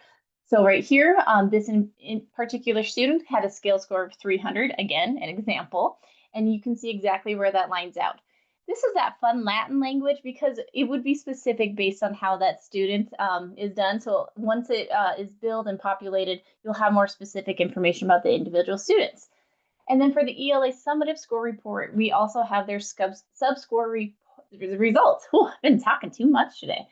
So the literary text reading comprehension and informational text reading comprehension, you'll see those sub-scores built out and how those students did that. So again, we have another indication of how can we help this student, or if we look at them on a larger scale, we have consistent sub-scores on literary text that are lower than we do on informational text. So then we can look at the curriculum level. We can start looking at the data of, man, how much exposure are our students actually getting to informational text versus literary? And then you will also see for the student their Testlet reports for the entire school year. So, let me go back. So you'll see at the bottom here, it has beginning of year informational, and it has that student performance, and it will be in level 1, 2, or 3. Yes, Corey, that's a great question. So the summative report should go into their cumulative file. Very good question. You do not have to put every Testlet report in there. First of all, that's a lot of paper. Second of all, these summative reports will have all that Testlet information built into it anyway, so not necessary to do that. And here we have the math summative score report example as well. And you'll see this is an example of cut scores. They're not yet determined, but you'll have the same similar information. So you'll see how the student did overall, what level they landed in, their testlet performance on each one of these, along with those correlating standards. And I did put this apple to oranges up here to remind myself that when we look at our statewide assessment, our previous statewide assessment was Smarter Balance, and we now have MAST. And even with Smarter Balance, we were still comparing apples and oranges from pre-COVID to post-COVID because the blueprint changed. The cut scores are changing. So even if we had the same people do standard setting, it's going to look different. So I want you to know that those educators were very thoughtful. They thought about what is a proficient student in Montana, but no matter what, you're getting apples and oranges. So comparing the two isn't going to make sense because they're not the same assessment. They are done in different manners. Yes, they cover state content standards, but those cut scores have been reestablished, so we've wiped the slate clean. But the following year, when you get your next summative score, you're going to be able to see, okay, now hopefully we see some progression in this area, and those things are moving up. Is there a way to do this in IC? Cedar, are we going to be putting these into Infinite Campus for them to connect to the CUME files? I don't. So we will not upload full summative score reports into Infinite Campus. Okay, thank you. Sorry, that one came direct to me, and I wanted to make sure we answered it because I think that would be useful for everyone. Will these be available for this year in May? So this coming year, we don't know that exact date yet. We're going to see how that the summative reconciliation goes. It will be before October 3rd is our goal for this upcoming year. Hopefully that answered your question. All right, and here's what it looked like for the math summative score report. We have the overall summary results for this one looks like the classroom. And then I want you to see it also has the average scale score on this right-hand side. So here's for Montana, here's for the entire district. So if it's a district with multiple elementary schools at the 5th grade, and then Wilson Elementary School. And this gives you the average scale score for this, for all of math for that school year. Then it breaks down by student. So we have Fatima here again, we have Olivia, we have Lila, and we have those students' scale score, as well as how that correlated to their overall performance level. I believe it changed over the years, but I remember getting those spreadsheets from our last statewide assessment. I'm like, these make no sense to me. So I'm really excited that we have a much bigger comprehensive look at what that is. Again, you see here the math summative score report, very similar in all those components with the average scale score, overall performance level, and comparisons to the state and district. All right, so some things that we need to reflect on, and about you or your leadership, but when it came to the time that I got those summative reports, I really do much with. We had other measures that were. I feel like we actually have the opportunity to utilize these score reports in a different way, not only for the students but for everybody. What strengths do these reports?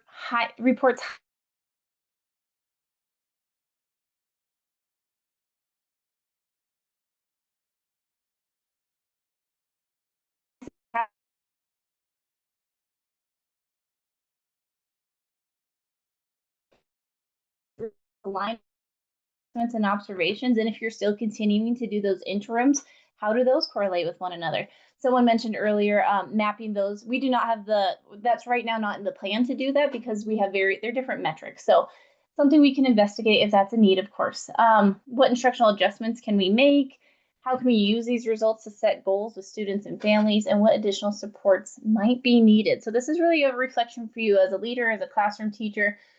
How can these reports actually help us? And with that, we are going to take a 10-minute break. I might push us closer to 8-ish, but we've been going for a while. I know we all need to stretch our legs, and I need to warm up my coffee. So I'm going to see everybody back here at around 10:30. Hopefully that's enough time for everybody to get a stretch in there.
performance task.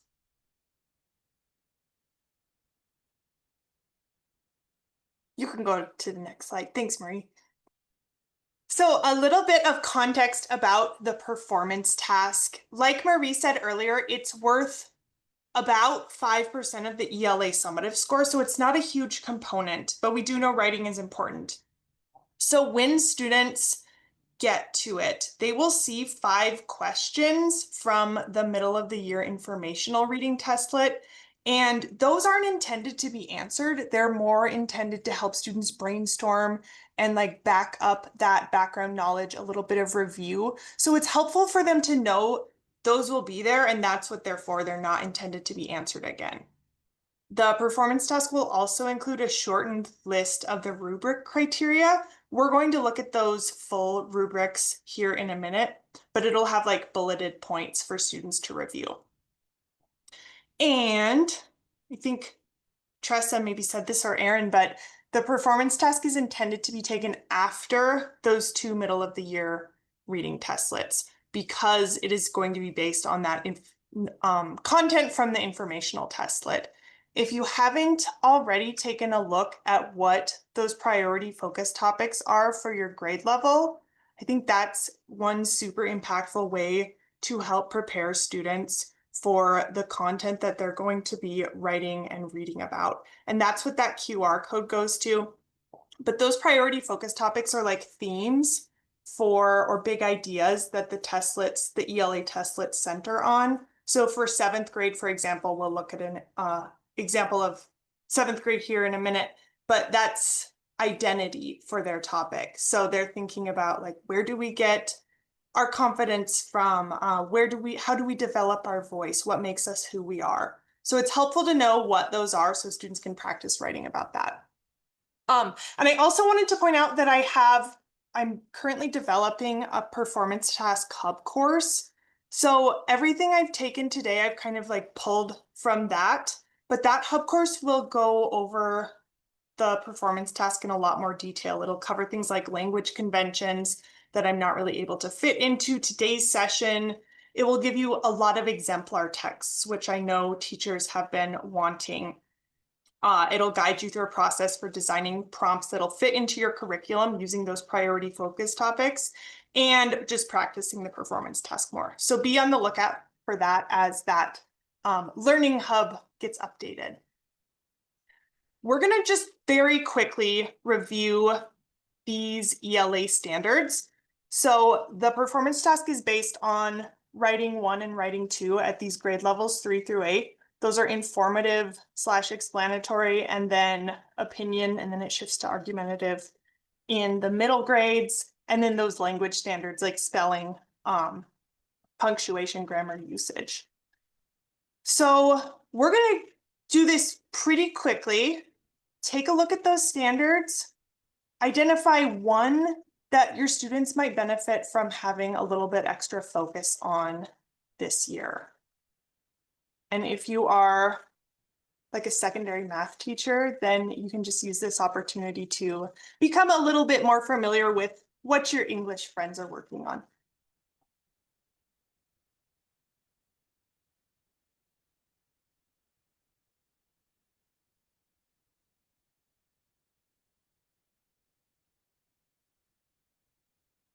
And I'll let everybody know when you've got 1 minute remaining.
Take about 1 more minute. Think about one standard or substandard you want to focus a little bit more attention on this year, or that your students struggle with.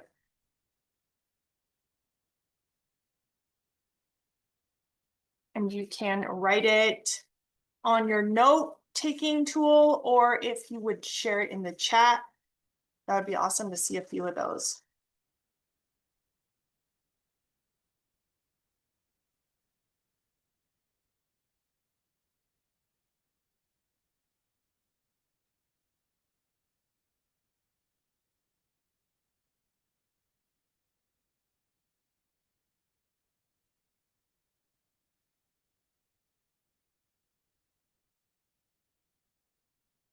We've got developing topics. Developing topics is always hard because it's so specific on what students are writing about in the first place. Informative, explanatory, capitalization, punctuation. Yeah, we've got some of those editing ones. Oh, dictionary. Summarizing.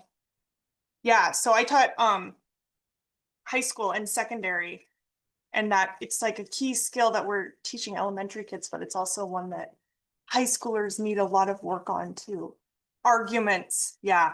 The nice thing about the performance task is it is not necessarily informative or argumentative, but it leans more informative. So if you don't necessarily have the time to like teach those skills related to argument, like counter argument, claims, there is more nuance in teaching that, right?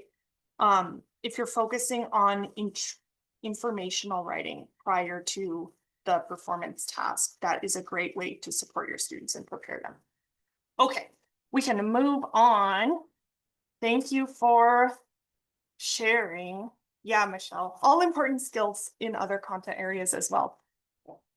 We're going to look at the performance task rubrics now, and they are broken down into grade bands. So grade 3 stands on its own. Grades 4 and 5 and grades 6 and 8 share that rubric respectively.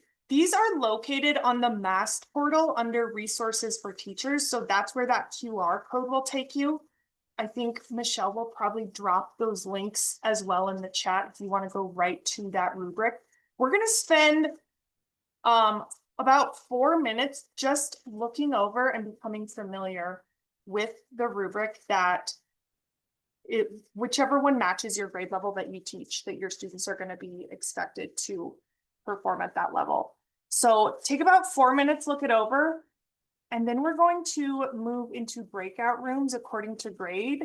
And I'll put some questions, or Marie will share the slide with the questions, and we will talk about these in more detail. But for now, just take a look. What do you notice about them?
Maria, I think you could assign the rooms.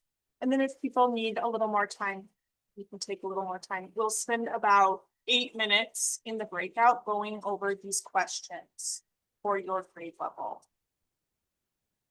So you should have seen a pop-up group where you get to choose your own room. This time they are by grade level. If we see a group is too small, we'll move people to an adjoining one. If you are having problems with that, it sounds like you can go to the bottoms, click more on those 3 dots and select one, but you can always shout it out too, or we can practice, just put me in one so you can look at them too.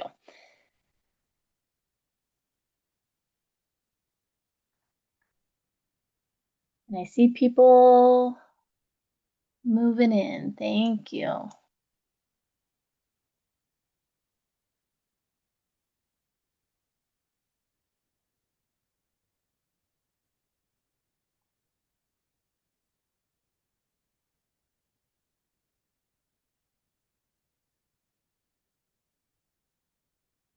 About how long, Claire?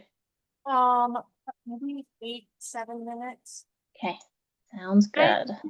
Bridget, it didn't send me to a breakout again. Our account, it's not popping up either under more. Bridget, we'll get you. What grade do you want to go to? All right. The 6th through 8th. Is that how Okay, I have I'm gonna put you in the 8th grade one because it's small. They need you. All right, that works. Thanks. Yes. Anyone else, please feel free to reach out and I'll put you in the room that you'd like to.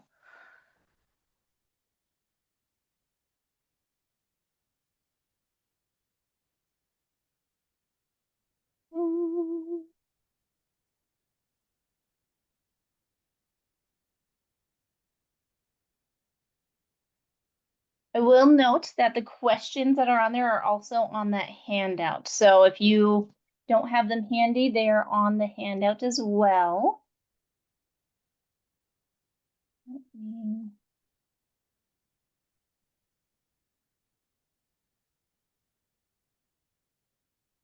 Shall put a picture in chat too.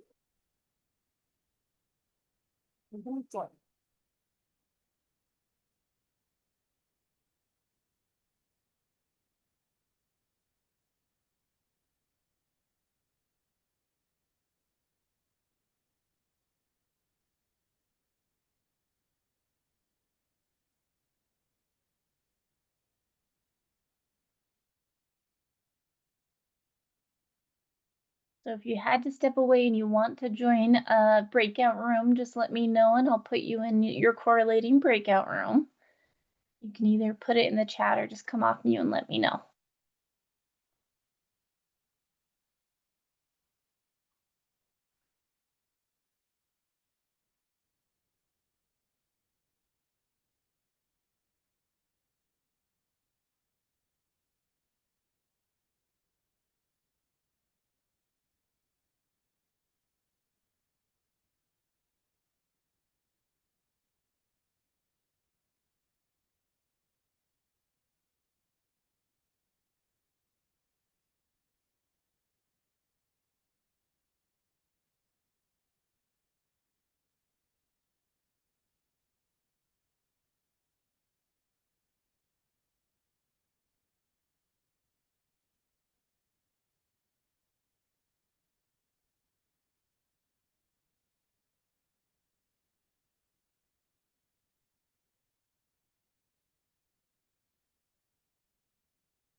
Oh, I was muted.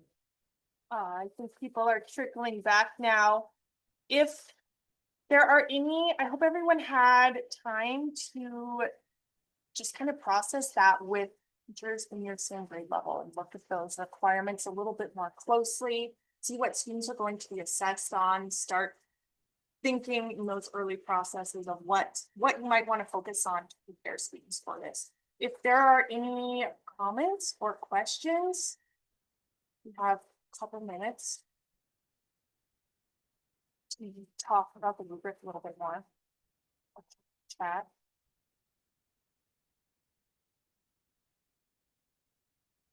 And Jen earlier, before our breakout, pointed out that difficulty with technology, which is definitely something you want to prepare students for before you get there, is having them type what they're writing.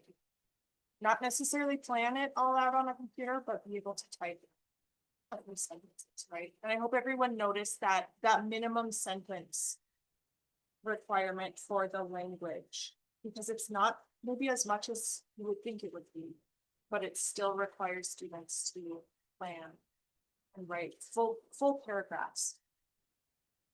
So I can answer questions if people have them about the rubric as they pop up, but I will move on to essential instructional practices with writing. And I could talk about this for a long time, because this is kind of how we want to be approaching and teaching writing across content areas throughout the school year, because that's really the only thing that is going to get students comfortable doing an on-demand testing assessment like the MAST performance task. So with writing, we want to ensure that students are practicing all of these stages of the writing process. Of course, they will not be doing this for everything they write. In fact, they might just be going through this whole writing process for like an informational paragraph or 5-paragraph essay at those older grade levels.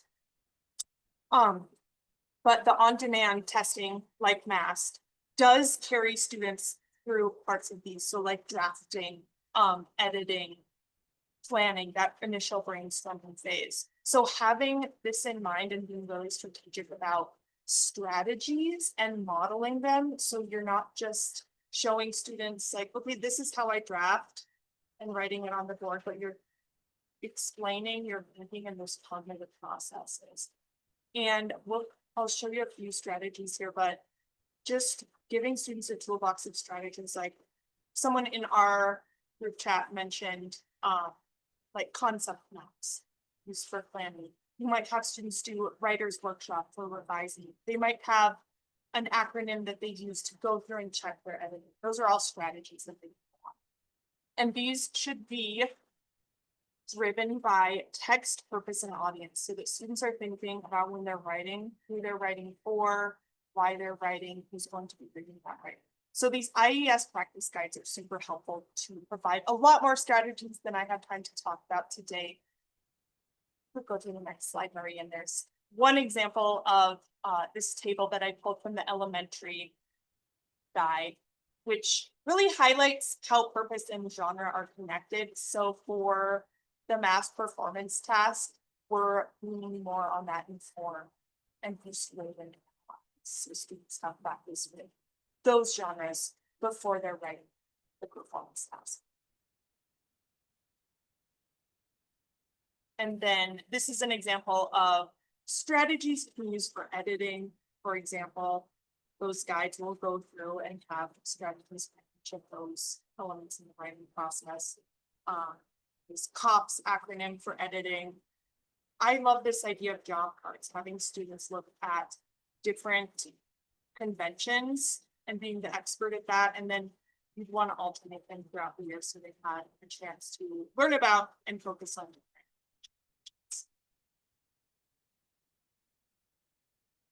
And along with that gradual release of responsibility modeling before you're having students write individually, you want to work these 3 writing tasks into and throughout your curriculum in all content areas. So you're probably doing all of these already, but I like how this language kind of gives us the framework to talk about that. So quick writes are any writing that you're going to do that, or that students are going to do that's short.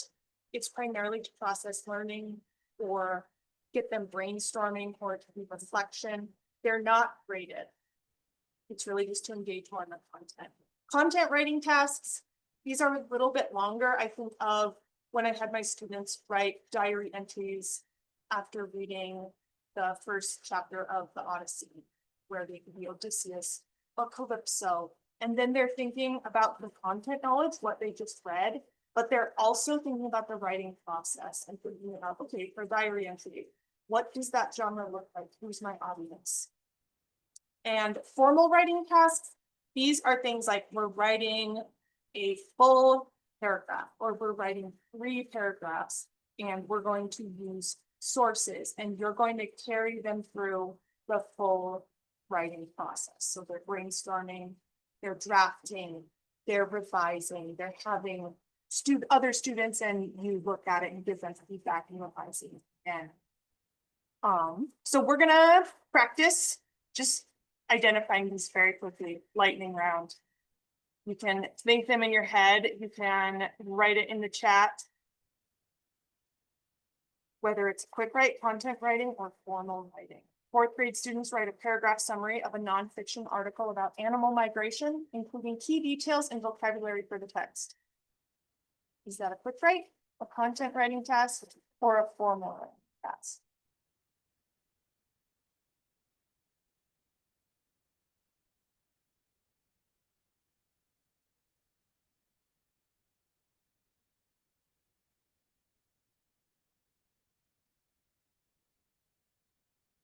I'll wait for at least one brave soul to drop it in the chat.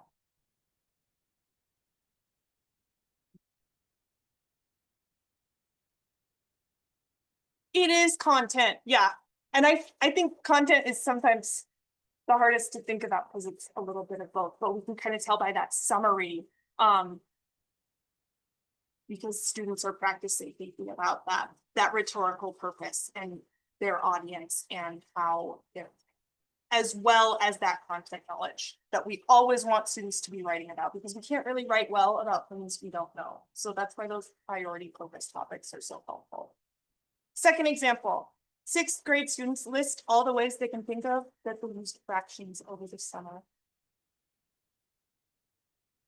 Is this a quick write, a content writing task, or formal writing? It's a quick write. And our last example, 8th grade students write an informational paper that compares the experiences of the characters in Sweetgrass Basket with real life experiences of former boarding school students based on multiple sources. This is a formal one. Yeah, anytime students are having to write papers, draw on multiple sources. All right, thanks for participating. This next section is just some best practices when you have students write the performance task. So now we're talking about how you actually do that in your classroom and some tips. So Erin was saying with some students, you need to give them a time limit with the Testlet. For the writing, you need to give them a time minimum sometimes to make sure they are not just sitting down, writing 3 sentences, calling it good, so that they're actually thinking about it, that you are keeping this writing process in mind. You can have students use scaffolds that they're using in the classroom anyway. So if you have a graphic organizer that you like students to use to plan their writing, give that to them. Use familiar processes that they know and strategies. If you have an editing checklist, they can use that to proofread. And you generally want to have them spend almost 30% of the time just planning and outlining, so that when they get to the writing part, they are not taxing their working memory with having to think about, okay, how do I organize? What order do I want? What details do I want? They've already kind of thought about that, and then they can make more strategic decisions as they're actually writing. And you can also have them plan with paper and a pencil. I've heard from several of you that that technology is a challenge. So planning it out can be one way to sort of get it done before you are having students write, but you'll still want them to have that practice writing on a computer too. And I wouldn't have them write it all out on a piece of paper and then transfer it over, because that is kind of a waste of time.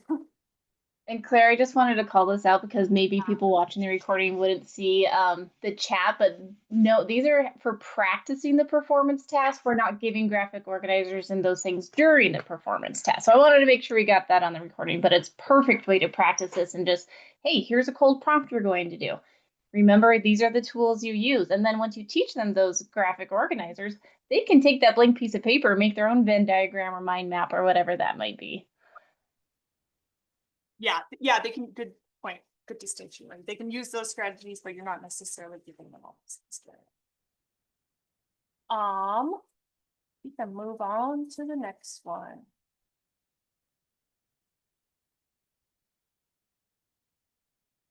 So I'm going to quickly cover what it might look like practicing. So you can move on to the next one too. And this is that condensed version of this writing process. So we're really kind of focusing on that earlier graphic of we're planning, we're drafting, we're editing. So this prompt is something that I made. I want to note that it is not something that I took from MAST, but it is something that I made fairly quickly with the knowledge of those priority focus topics and the rubric, and knowing like, okay, they're going to have a question and they're going to have bulleted lists of what those criteria are. So the first thing you want to do when you're practicing and introducing this to students for the first time is really read the prompt, make sure they are solid on what the topic is that they're going to be writing about. And again, it should fit in with curriculum. So in this example, I taught a 7th grade short story unit, and we read, it's called 7th grade, very appropriately named, by Gary Soto. And it really talks about themes of identity. So this would be a perfect time. I'm not like creating a whole separate unit that I have to fit in, but I'm finding where the MAST priority topics fit into the curriculum that I'm already teaching to give them this opportunity to practice. So first we're going to annotate, underline things that they should go back and check. So you can see our hypothetical 7th graders underline these keywords in purple.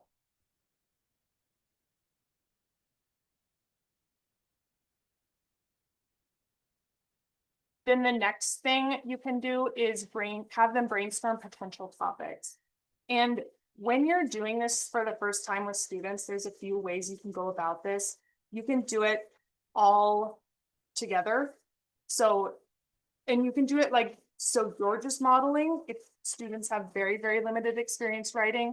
You can do it so students are brainstorming these. You can have students do it on their own once they have kind of got the gist of it. Same goes with the drafting process. But my 7th grade students have listed all of these. If I was teaching a 3rd grade class, I might stop at maybe 3 topics and leave those as the focus for our 3 body sentences in the paragraph.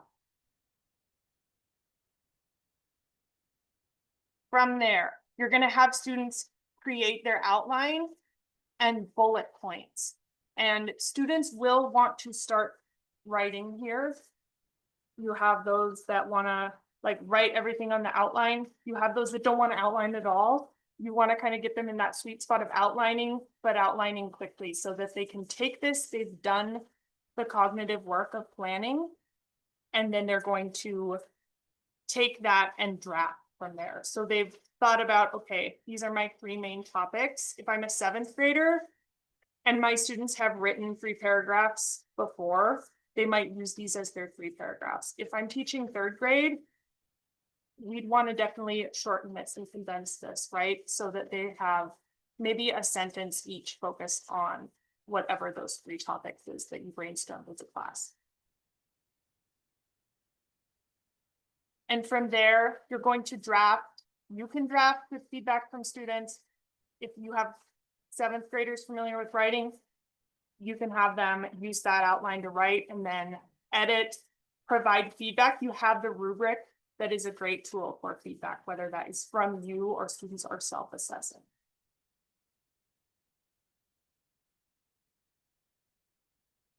So that is what I have for you on the performance task. In your note tool or in the chat, take a minute to reflect upon what is one strategy or takeaway you can apply this school year to help prepare your students for the MAST performance task.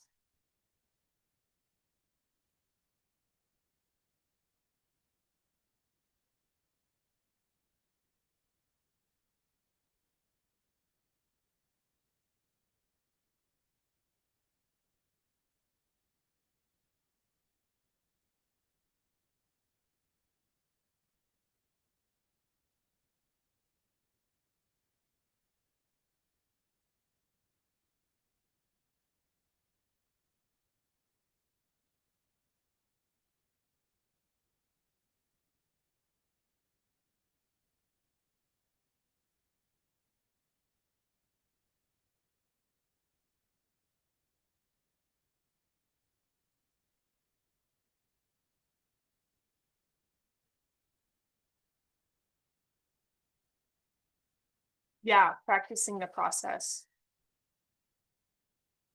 Emily says, yeah, answering questions with 3 sentences minimum.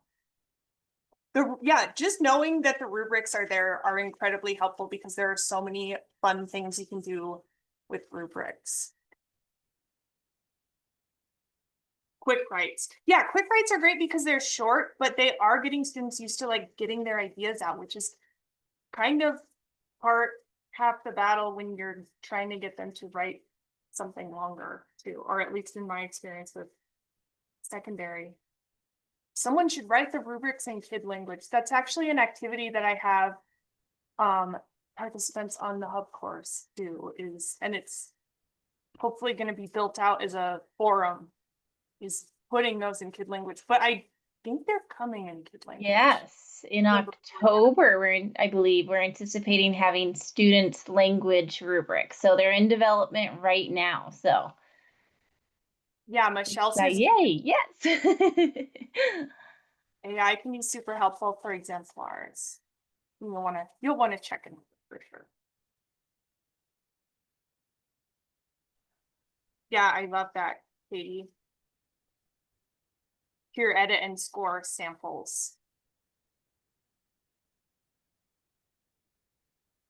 Wonderful. Well, make sure that at the end we have contact information for the different groups, and then look for that hub course that Claire is publishing here soon. We're excited and grateful that you took the time to do this with us, Claire. And it makes me want to go teach writing again. I don't know about you guys, but all right, we get to transition now to bring in Katrina Engeldrum to look at addressing math misconceptions. Hi, Thank you, everyone. Claire. I'm Katrina Engeldrum. I'm so happy that I get to present the misconceptions because it was brought up so often in all of the chat responses. So I can see that it's really important to all of you, and I hope that we cover all the questions that you have today. I want to start out by explaining what a misconception and common error is, because this is the language that the MAST uses. So when we're thinking about common errors and misconceptions in our students, they're really misunderstandings that are happening, and the way that the MAST determines those is by patterns in the responses. So when there's distractors or types of questions where students might get it wrong by design, we can see what type of mistakes they're making, and then the system can tell you whether this is a common mistake happening over multiple questions. So we're seeing some persistency in the work that's happening on the student end.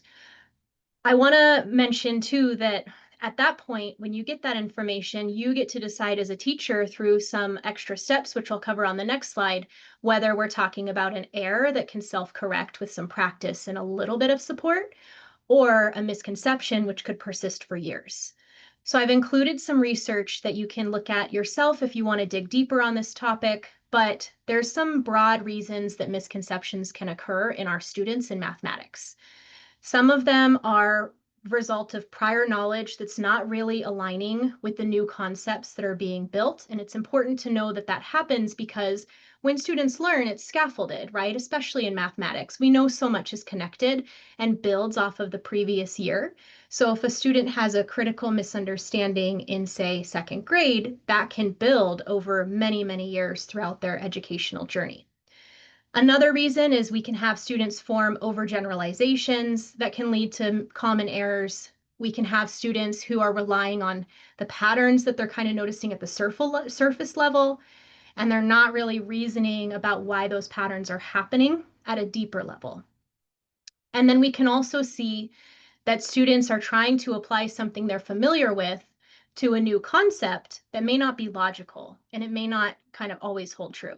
So what's an example of this? If you have a student who has, starting with fractions, and I think all of our fractions teachers here have seen this at any grade level, that you have 1/2 plus 2/3. And how many of us have seen kids add the top, add the numerators, and then add the denominators? Drop in the chat if you've seen them do that. The reason that that's happening, yep, I see some answers saying, yep. So they might add those two numerators, add the two denominators. They're not even looking for a common denominator. That's happening for a lot of different reasons that we need to assess in each individual student, but it could be any of the reasons I gave you as misconceptions. It could be that they know how to add, so they're applying that prior knowledge. It could be that they're not quite familiar. They're noticing a pattern, right? And then they're trying to apply their understanding of a pattern in an incorrect and logical way. So we see that. Yes, Carrie, you're right. I've even seen it in high school. So like 12th grade students still doing that.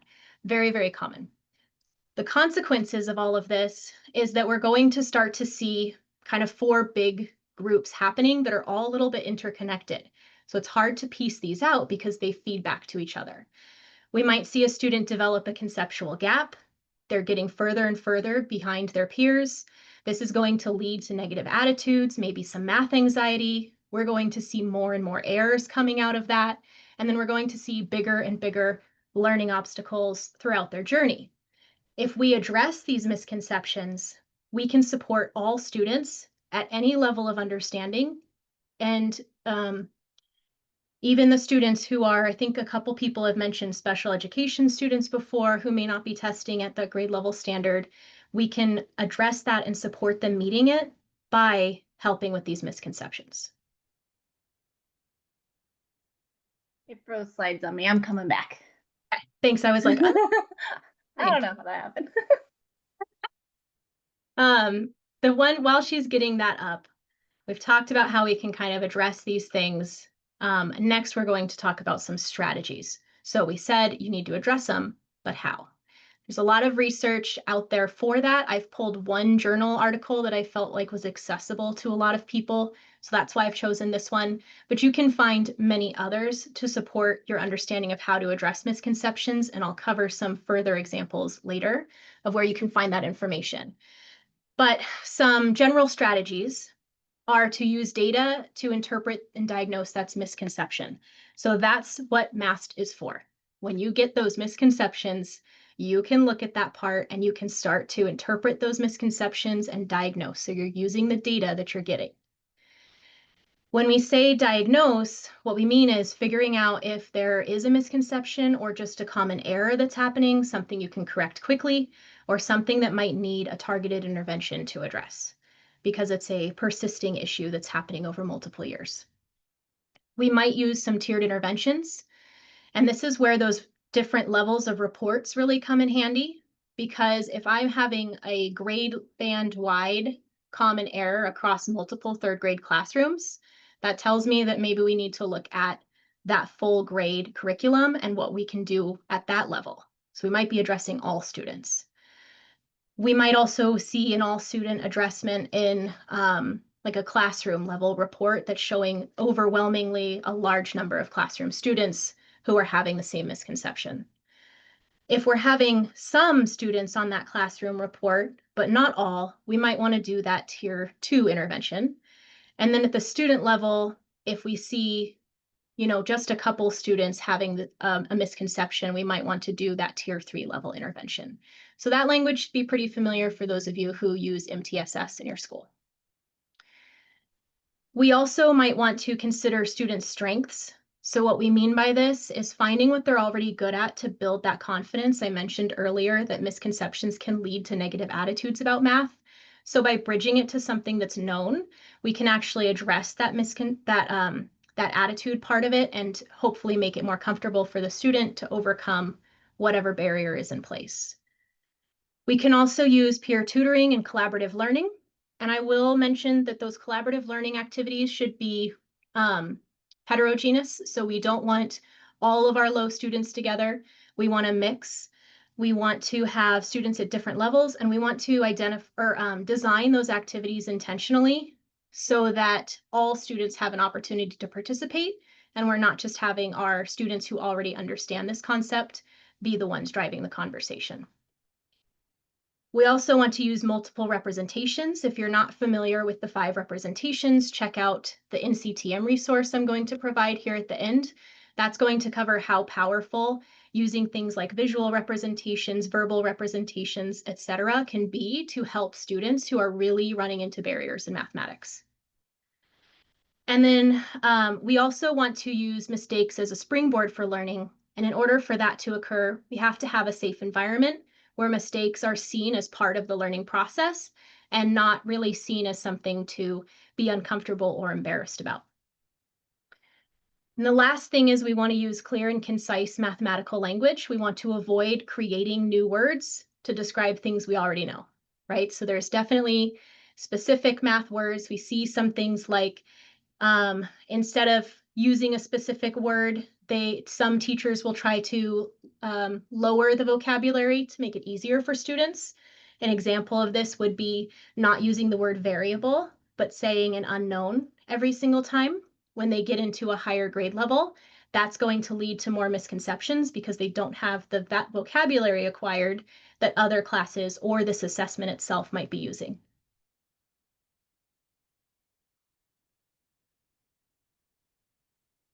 So where can you find this information we're talking about? Marie has shared a few times now some different views of the score reports. So what we see on them are all the different misconceptions. At the student level report, we're going to see a student-specific misconception. This is going to probably lead to some tier 3 interventions. We might see on the classroom report the classroom level. So this could be a tier 2 or a tier 1 intervention result. And then the school level report will be across multiple classrooms within the school. And that would probably be a tier 1 conversation that needs to be happening.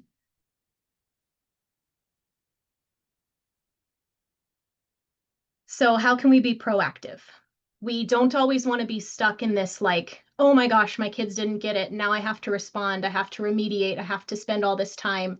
And I also have this Testlet window opening up next time. And I don't want to bump against that and constantly be doing old instruction. So we can address this by being proactive and preparing for misconceptions. Many of us have seen like the Danielson framework for lesson planning or other frameworks that often have a component that says, what are the possible learner misconceptions? And New Meridian has defined those within mathematics. So that is really helpful.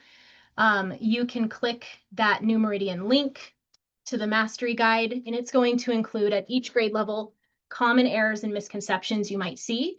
And you can actually add those into your instructional practice ahead of time to hopefully lessen the number of students who might run into that on the assessment.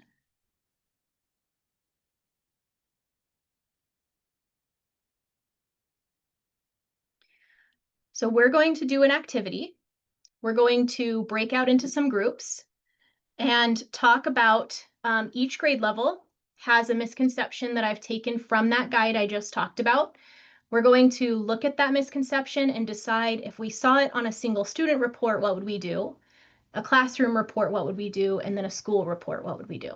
So you can self-select whichever breakout group piques your interest, and we will post those misconceptions in the chat here in just a moment.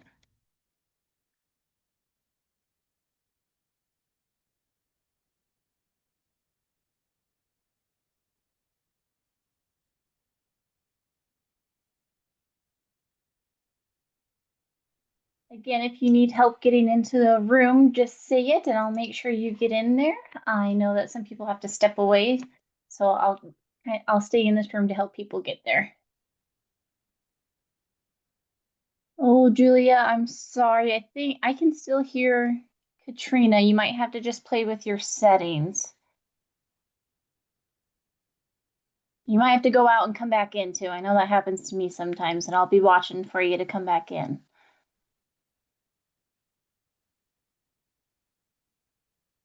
Julia, is there a certain grade band I can put you in for breakout rooms?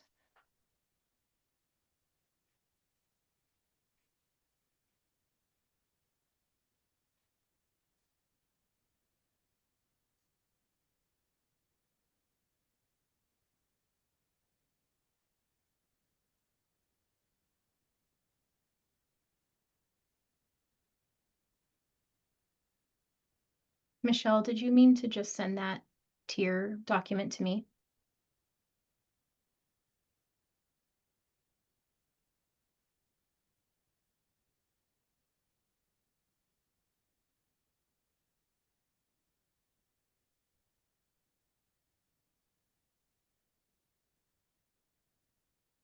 Katrina, how long do you want for these groups? Let's see. How are we doing on time? We're probably going to finish early right now. Great, let's give them 10 minutes. Can we do that? Perfect. Absolutely. I'm going to set a timer for myself. I'm going to pause recording too.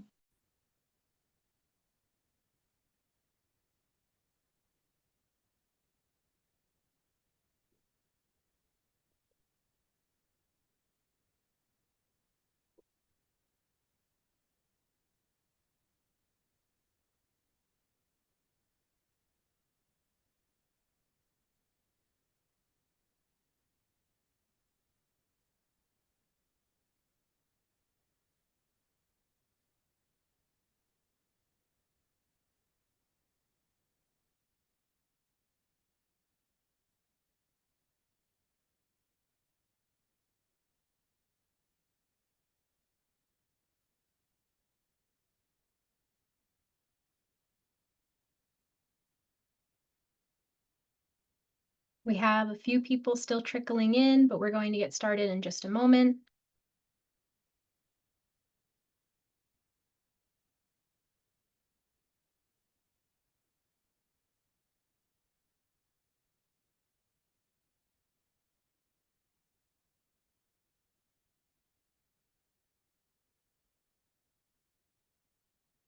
Before we wrap up this section, I'm wondering if anyone would be willing to share a key takeaway from the conversation that they just had, especially regarding those differences between the student, classroom, and school level report. Oh, Lindsay, that's so cool. What was the student perspective? Can you share with everyone?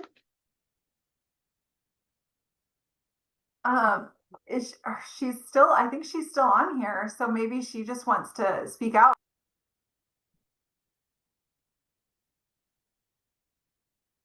Sorry, it sounded like the writing portion was. Sorry. What did you want to share your perspective, Kunny? Is that what you're referring to? Have her share.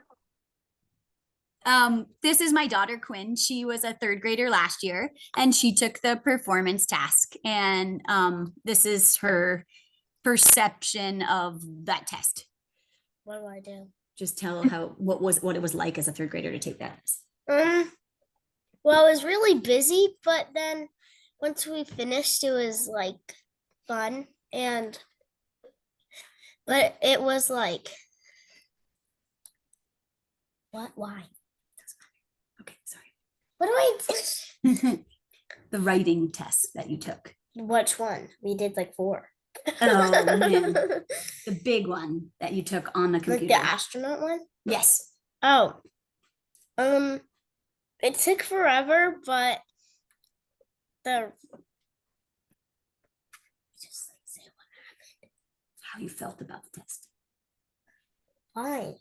Okay, sorry about that. Thank you. Okay, thank you for being willing to speak. I'm wondering if anyone can share about the misconceptions for math and what they talked about in their group. Key takeaway. Thank you, Lindsay, for that summary. She thought it was challenging but fun.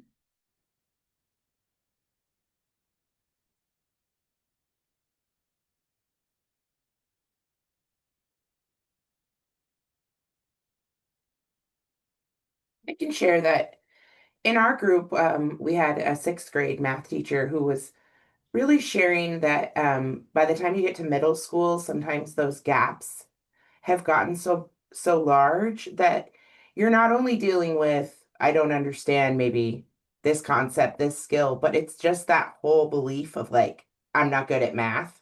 And so the mindset of, oh, I have to, what? I have to take a math test today? Oh, like that kind of thing. And talking about, you know, how do we overcome even just that mindset of this is hard, I don't like it, I don't want to do it.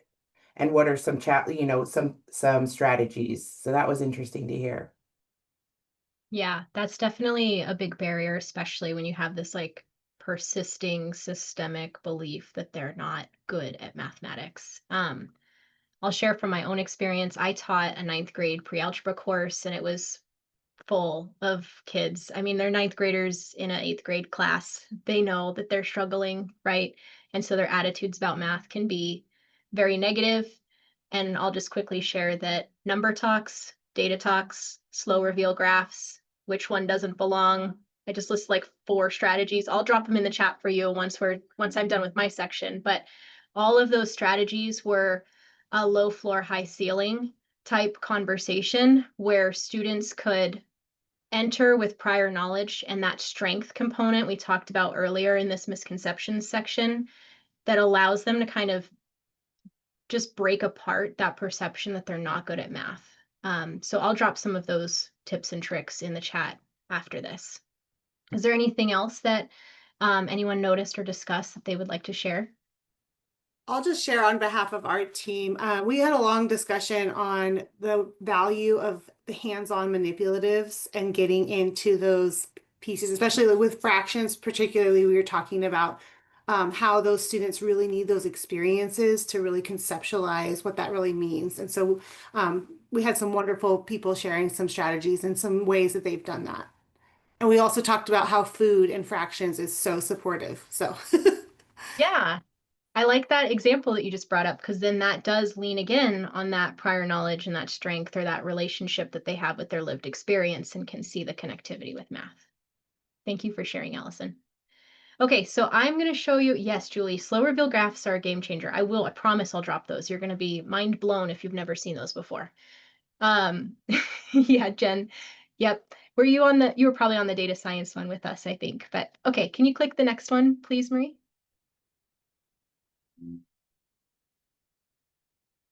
So I said, oh, yep, and then the one with the resources. So I said that I would share some additional resources for addressing misconceptions and different math interventions and all of that. So these are the resources. Michelle, I see, just dropped them again in the chat. I prioritize the elementary and middle school resources because that's the group that we have on the call. But the IES guides in particular do have a high school version as well, if you'd like to find that and share that with other staff members. But these are really great resources that share kind of how to identify when a student has a misconception and what do teachers do about that. There's also the NCTM and CEC position statement on teaching students with disabilities or learning differences, and that's a very short read, but very powerful. It says exactly what the duties of everyone involved in the education system are. And then the last resource that I highly recommend is the NCTM text called Principles to Actions Ensuring Mathematical Success for All. If you teach math, this is a gold standard document to read. It does cost to download. However, it's old enough that your school probably has a copy in their library, or your math department at the high school level probably has a copy somewhere. So I would check and see if this is floating around your building already. Wonderful. Well, thank you so much, Katrina. Again, contact information for all these people in our shared emails will be at the end, so you can always reach out to her for more ideas, or if you want us to touch base with your staff or your leadership. We always want to help on how to look at these, how to use math in a different way than maybe you thought of before. So wonderful. Thank you, Katrina, and thanks for everyone for jumping in there. We're going to kick it over to Jackie Ronning and Kimberly Evans to spotlight on our third graders, our first test takers.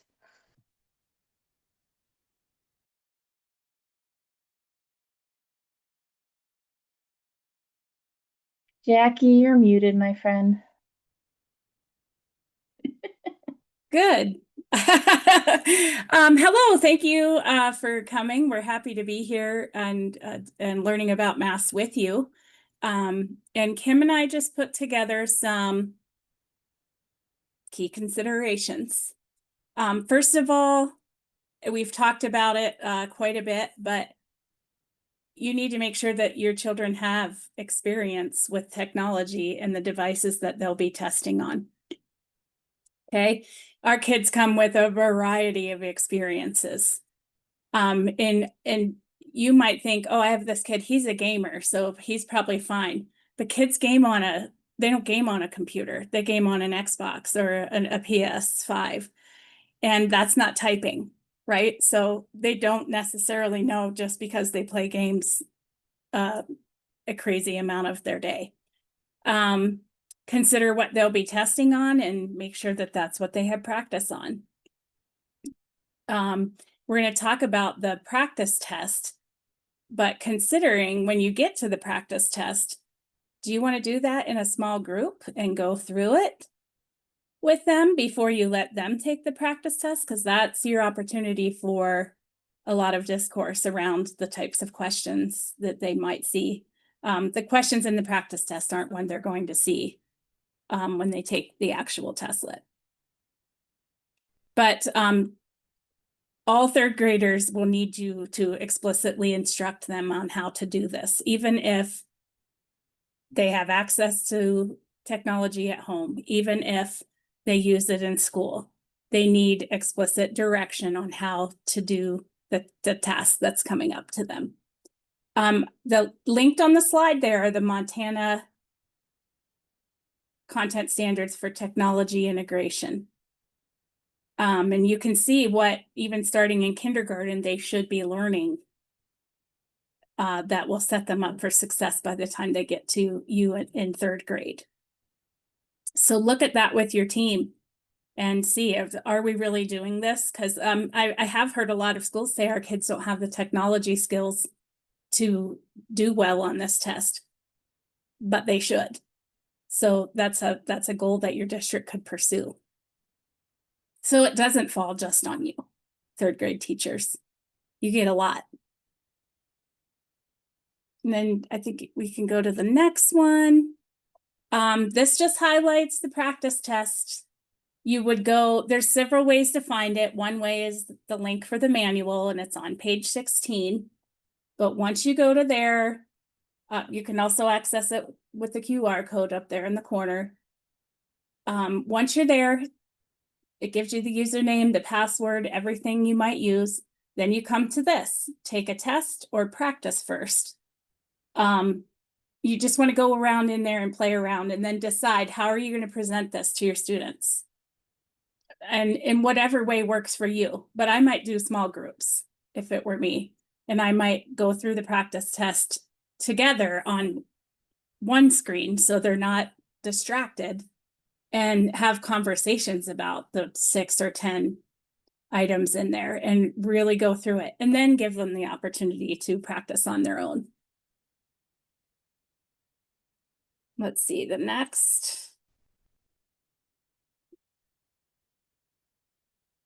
Now Kim's going to talk to you about test taking strategies.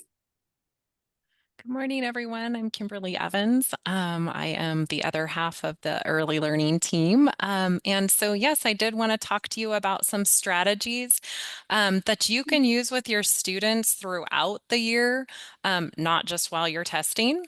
So the first one is knowing the elements of a standardized test. And I think as Claire referenced during her presentation, you might want to look at those ELA assessment, the specifications document, which contains the priority focus topics for each grade level. In third grade, the topic is what we learn from reading stories from the past, where people live, fables and folk tales, myths and diverse voices and perspectives. So I think that would be great information for you to hold on to and share with your students and giving them some exposure to that type of text.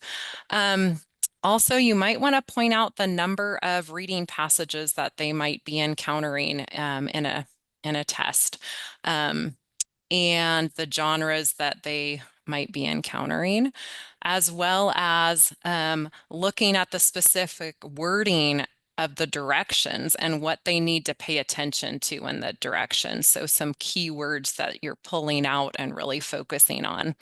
And then what support materials will they have access to during the test? So will they have scratch paper? And then this kind of goes back to the familiarity that they need to have with the platform. So knowing the tools that are available in the platform and them understanding how to utilize those, which I think they can utilize when they are in doing the practice test. The second strategy is to pace yourself. And I know that MAST isn't timed, but it is important to help students understand time management when they are approaching this test. As Erin referenced earlier, making sure that you're actively monitoring your students and taking a look at if Susie's stuck on question 2 and she's been sitting there blankly looking at the screen for 10 minutes, then maybe it's time to move on. So showing Susie how we can mark that question, flag it, and come back to it at a later time.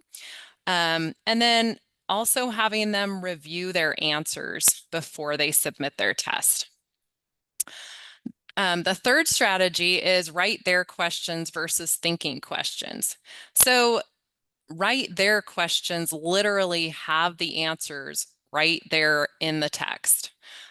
Teach students to reread a section of the text to figure out the answer. So an example of this type of question could be starting with the wording of what happened after, who was responsible for, according to the map on page such and such, right? Or on in this document. And then thinking questions are ones that students actually have to actively think about, and they're not going to find the specific answers directly in the text, right? They need to combine text evidence with their own personal knowledge and think critically to come up with an answer to that question. So an example of that could be, which example is the best summary of the selection? What can you infer about? What is the theme of the selection? And why did the author include such and such? The fourth strategy is talking about paying attention to word choice used in the question. So there's a few different things to consider here. I think it's important that students understand that if they see a question with most or best, that there might be 2 answers that could be the correct answer to the question, but it's up to them to figure out which is the best answer to that question. Based on or according to questions. When students see this language, it's directing them where to go back in the text to reference where they might find that answer. And then suggests or supports. When students see these words, they are looking for the text evidence that supports what is mentioned in the question. So again, going back to the text. Strategy number 5 is answering the question using your own words first. So looking at these practice tests, I know that currently they have the question and then they have the answers are blacked out. This is a great way for you to have them read the question, think about logically, what would the answer be? Like, what would make sense? And then go back and click on those the possibilities, those answers, and think about, oh, wow, I didn't have anything that was really close to that. So maybe teaching them how to go back and reread to get clarity. And then strategy number 6 is something that, you know, it's a pep talk for confidence. I know in the breakout room that I was in for third grade, they were talking about how there's a lot of anxiety. I know Katrina talked about anxiety when it comes to, math, and just, I think overall taking the test can give kids anxiety. So just really building them up and letting them know, hey, we've been working on this. We're prepared. We know what to expect. I am prepared. Like, I'm a great reader. I've worked hard and I'm ready.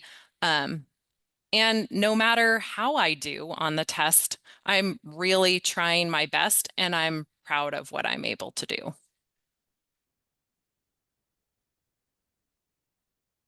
And then I think just the three little bullets down here, which are approaches to learning, attitudes, and mindset, are all success factors when helping kiddos, especially in third grade, as this is the first time they're getting exposure to this test. Considering using small group for test taking strategies, so doing some modeling, and all third graders need explicit instruction on how to approach testing.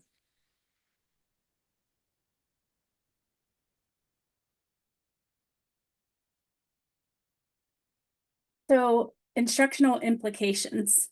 When we think about the word proficiency, we understand that requires a student to be able to perform on demand. And so this means to us, we need to give students the opportunity to read, write, and do math daily. Not just learn and practice, but to present them with one small question. Here, answer this. It's on a topic we learned 2 months ago, but we need to keep it fresh. And of course, it helps. Are they developmentally appropriate?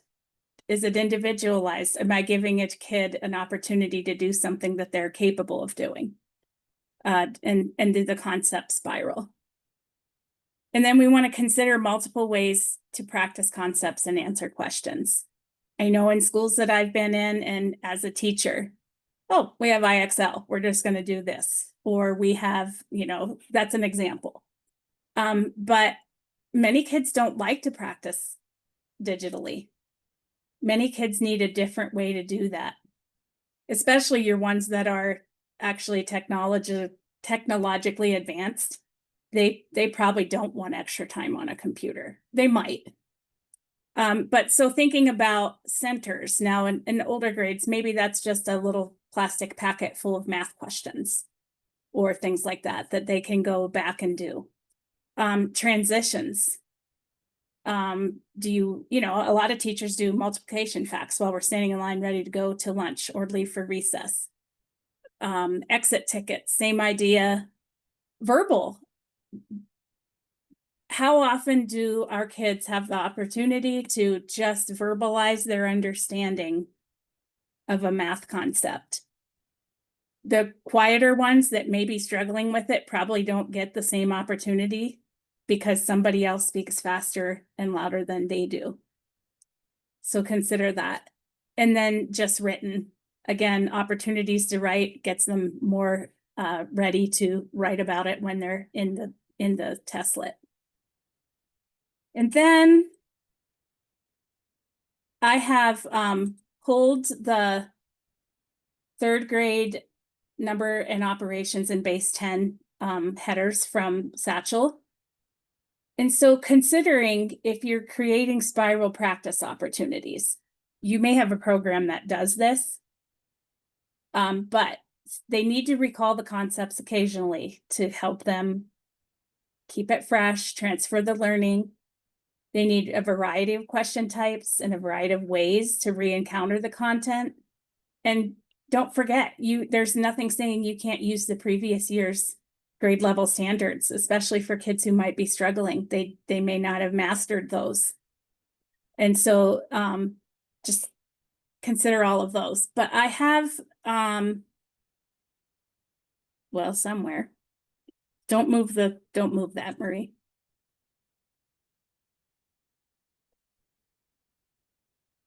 Somewhere there is Michelle put one in, test taking strategies.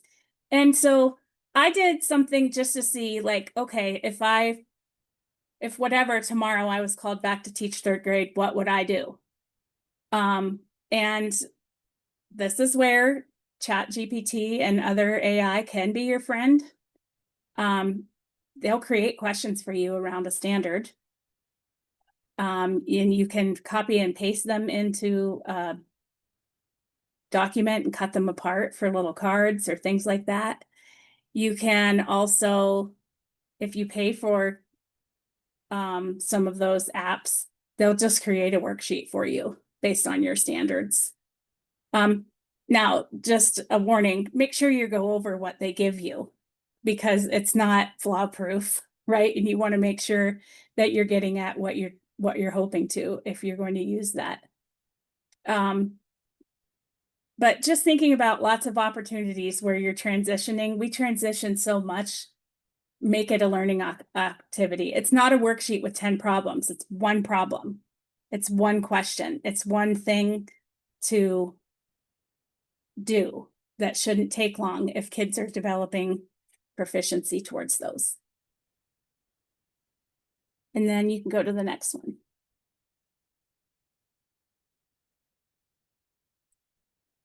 Parents are still your friends, and third grade teachers, we need them to be successful at this. So I'm going to go to the bottom of the slide first. Make sure you're going over score reports with parents, however you're going to do that. Give them access, but possibly follow up, especially if there's a concern, so that they can be helping their student and helping you. But it also, remember, these are data points that support what you're doing, assigning and planning. So if you have a parent that's really wants to know, why are you sending this homework? Or why do they have to do specific things? Or why do they have to go do this during MTSS time? That's your data point to support those decisions. And then with students, they do want to know. I used to be in a school where we did the test and moved on, right? And when we started to talk about this and set goals with kids before the exam and talk about how it went after the exam, there was a lot more buy-in from the students, a lot more buy-in from parents, and kids were much more motivated to do their best and give the effort. When it came back to it, they see that you're looking. And let's see. I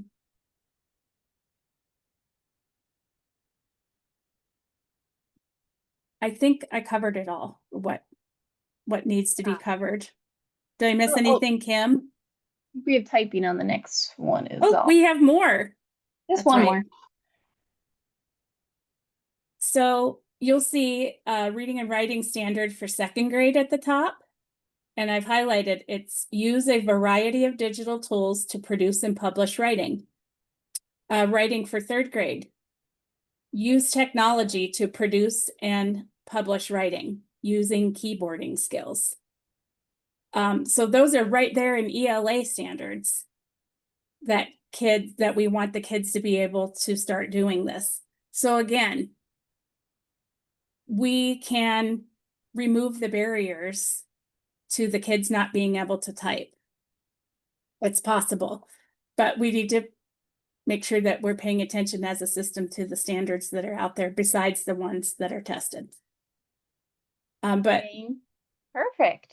Thank you, yeah, I think Jackie we're and good. I Kim. know we're running out of time. No, we're doing great. We'll have time for Q&A. We have a few more with Allison and Kate. I just want to share, like, I have my own rising third grader, and it's just funny to think of it in a different way of like, does she ever type at home, or is she just doing those touchpad games or whatever that might be? So thank you both. I hope that was useful for those of you in third grade or just kids in general that are new to the assessment. And now we will have Allison Frazier and Kate Gamble give you a little intro of what's happening on the hub and other professional learning to come. I'll jump back in for. Thank All right. you. Go ahead, Kate. Hi, everyone. My name's Kate Gamble, and I'm a part of the Learning Hub team. And we really just wanted to take this opportunity to let you know of some more of the resources that you can tap into if you are ready to absorb more information, or maybe you have new teachers at your school, or as a school you want to take, the time to take some courses, or even as a grade band. So here you can see the courses that we currently have available to you. We have MAST for teachers, integrating MAST into instructional practices. We have MAST for system testing coordinators, and then MAST for test administrators. And as you've learned during this presentation, there are some more resources that'll be available to you soon. And some of the great things about this is that this will live in a course for you, and you can always go back and check with it. It also really aligns with the resources that you can print. And then you'll also earn some professional development units for engaging in these courses. Yeah, and I will add that they do have opportunities for you to pause and do some reflection and some goal setting and things like that for yourself to help you get organized and to, really keep track of everything. So, and then I think most of you might be aware, but if you're not, now you will be, that our Learning Hub is changing platforms very soon. So be looking for updates from the Learning Hub in response to getting logged in and credentials for our new platform. And then our old platform is going to be going off on September 1st. So if you do have professional development units, certificates that you need to get, go in there now, get those straightened out. We're always here to help. If you need our help, the best way to contact us is through a help desk ticket. We can get back to you right away and get you what you need and support you. But we just wanted to make sure that you knew to look for those upcoming changes. And thank you everybody for your long attention today and the great discussions in the breakout rooms. Perfect. Thank you, ladies. All right. We're about to wrap up and then also give you the opportunity for Q&A. If there's something that you wanted answered that you didn't get, again, we will go back and look at the chat from earlier things, and you can always reach out to us. I'll have our emails at the end. I was seeing where we were in our time, and I think we're ready for just reflection rather than breakout groups for these next questions. But I really want you, these are also on our note-taking tool, just think about these things when it comes to the overall use of MAST. What part of today's session gave you the most clarity about MAST, and what questions still remain? I'm going to ask you to drop some of these in, so be ready.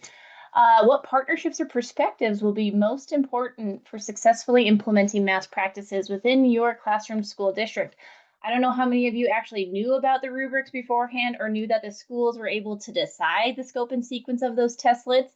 Maybe that's something you learned today and you're like, ooh, I need to make sure I go talk to the testing coordinator because I don't know who picked that, but it is not right for my kiddos. I would like you to put the next one in the chat for us. What is one concrete step you can take after today to support or engage with MAST in your classroom with your colleagues? If you're going to MAST meetings, if you're going to your union, whatever that might be, what is one concrete step? Could it be just printing off those manuals and the rubrics that you didn't know were there? So I'm going to put a pause on there, and I'm going to wait for at least 10 submissions in the chat. What is one concrete step we're going to do based on this session and when it comes to MAST? Yes, thank you, Katrina. OPI's submissions can count, I guess. Rubrics, yes. Wonderful.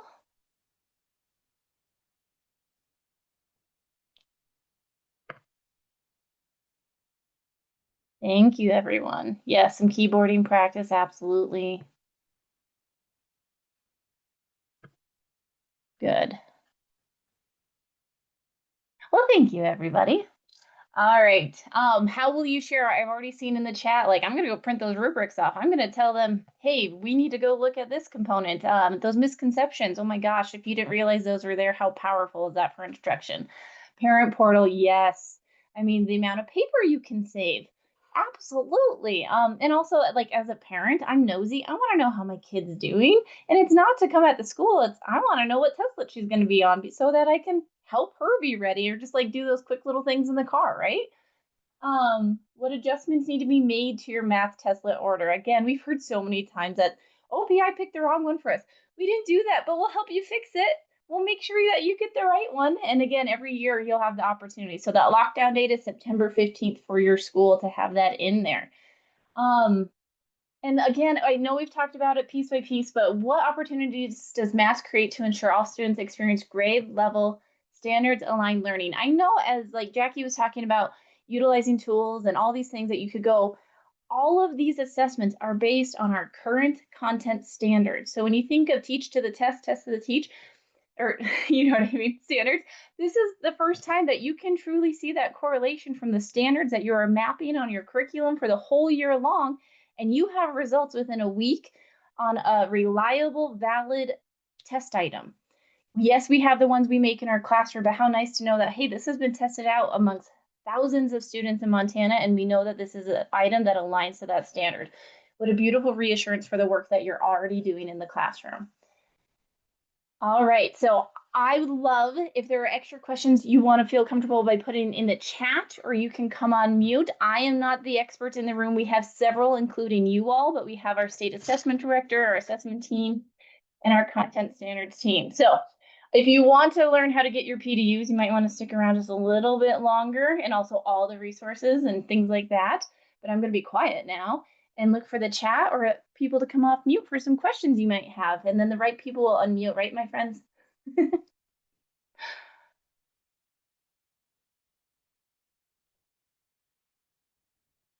I'm a teacher. I can do the wait time still.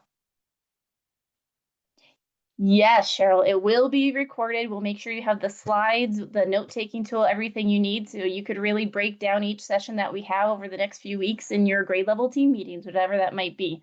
So the way you will get that, it'll be posted. I will send it to everyone that registered and everyone that did the evaluation in case it's not the same list.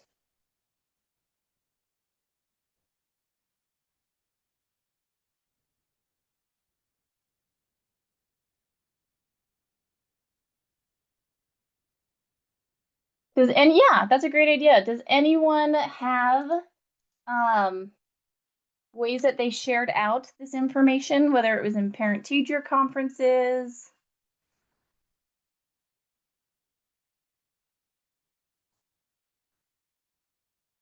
Yes, thank you, Tressa, for dropping that in there. Encourage keyboarding. Good. Oh. So we have no questions. You're going to go right on your way with MAST this year and be like, I know everything. OPI just got us so ready. I love it. No, I'm just kidding. But at any point, if you have questions, we've said it 1,000 times, please feel free to answer or reach out. We will answer. And also things that you'd like to see. This is an iterative process. We want to help you. We want this to work for you. A lot of the changes that you've seen from the piloting years to now are because of teacher feedback. We've talked about the MAST portal many, many, many times, and I just want to make sure that you have these one more time. 90% of the resources that we've dropped today, they're all linked on here, and they have been for the last year. You might not have known that, but now you do. So we'll make sure that you have that information at your hands and that you can bring it in for the school year. And soon, like, pay attention, because we will continue to update with those student-friendly rubrics that we were talking about earlier, and other components as well. And we're not done. Today is not the only and last opportunity that you're going to have for professional learning. Yes, it's step one. If we have a good response from this, we want to make sure we have more sessions before and after each window, whatever that might mean. So the first next upcoming event that we have will be our fall summit. Now that is geared more toward our system testing coordinators, but it also, if you're doing test administration, if you want some ideas on background, we're going to have some people from the field on there also. These are all also hyperlinked on the note-taking tools and in the slides, so you don't have to worry about that. Look for information to come on the MAST mini sessions. So that will be an opportunity for your school to connect one-on-one with our agency to say, hey, my school really just wants to deep dive in on math misconceptions. Can you help us with that in our early out one day? They should be on the MAST portal. There might be some research ones that aren't linked in there, but we will make sure that the handouts and the slides are there, so at least you can get to them also. A MAST teacher leader cohort. So part of the CGSA grant, we were awarded the opportunity to bring together teacher leaders in a cohort to really help do a train the trainer model. We'll have all these MAST experts around the state that will understand the system thoroughly. And it's really more about teaching because we're aligned to the standards and we're doing good teaching. So whatever, if that means remediation, if that means acceleration, whatever that is, we will make sure, we'll look for details on that to apply to be a part of it. I believe there is a stipend that comes with it also, but also just really good PD. The assessment webpage has our stay informed and find support, and that's not just these things. They have all these little amazing focus videos on how do I get like Tressa showed earlier, the Kite Parent Portal. Little things that take 5 minutes that might just help you get in there, find your daily access codes, whatever it might be, just so that you can be successful with MAST this upcoming year. And one more page of these. I know it's a lot. And I'm still missing some. Our fabulous content standards team has had a podcast for, I believe, the last year. There's several sessions already there, but another one coming will be focused on MAST in motion, where they're going to interview a Montana educator and also support from our assessment team on what does it look like in the classroom and how can we utilize MAST better. You can't see slides? Oh, that's because I paused it. Would that be helpful? Oh, thanks, guys. Here's all those. The links have also been going in the chat. Okay, so our podcast, that link brings you to the OPI YouTube page where there's not only their podcast, but all the other resources and professional learning out there. Our MAST standards implementation series, you'll get to see Katrina many more times in the coming months if you join us for that. And it's really looking at those new MAST standards and a really comprehensive view of why we made the change, what the mathematical practices include, and the different grade level changes that you're going to see. Not many people know about this, but we have the Montana Professional Learning Portal where Eva, I believe, who's on here also, anyone that is a PD provider can go in here and enter their events on what's coming up, and it has a live calendar of different things around the state. And then also, if you want to stay in touch with these teams, I don't know why it's cutting off on the bottom there, but we want to make sure that you have that information, and I think our emails. Oh, there's an opt-in form that I believe they dropped in. So we're going to start sending out newsletters directly to teachers. That's been a barrier that we've had. If you haven't heard of the Compass, please sign up. But we also want to make sure that we have direct contact to you, whether it's you want to be on the want to know all the professional learning that's happening, the new ELA or MAST standards, all those different pieces. And hopefully our survey's working here. If not, I'll send it out to everyone that was on here. Today's session was worth 4 PDUs because we're closing in on that last little bit here. Live attendance was required to actually earn the PDUs, which is why we also have this evaluation here. I need your email. So I'll check attendance, but I'll also look at the completed evaluations and the registration. A recording of this is going to be, like I said, on the Stay Informed page. And thank you for dropping links on here. That QR code is a really quick evaluation that aligns with what we need to do better. Like just like you as teachers and you're reflecting on your practices, we know that we want to continually improve and better serve you so that you have all the tools in your hands. And finally, thank you. This was a long day. It was 4 hours of spending time with us and a lot of information. We could have done this over 4 days. We know it was learning from a fire hose. Not only for being here, but also we appreciate you're investing in your students. At the end of the day, I can confidently tell you everyone from OPI is here for kids, even though we aren't in the classroom with them anymore. But we know that you are doing this work and it's hard work because of the kids too. So we really appreciate that. We hope you have the very best school year and we look forward to connecting with more of you. Again, here's those email addresses I discussed and also the main homepage to get to the assessment page. And with that, I am going to stay on for a while. If there's any follow-up questions, if you have technical support questions that you need, like, hey, I can't get my logins and those pieces, use that OPI Assessment Help Desk email, or you can stay on too and we'll connect with you as well. Okay, if you could do that survey, that evaluation, Corey, that would be the best way for me to get that, but I'll try to grab this here too. Thank you. Thanks for dropping that, Michelle. Perfect. And I'm going to pause the recording.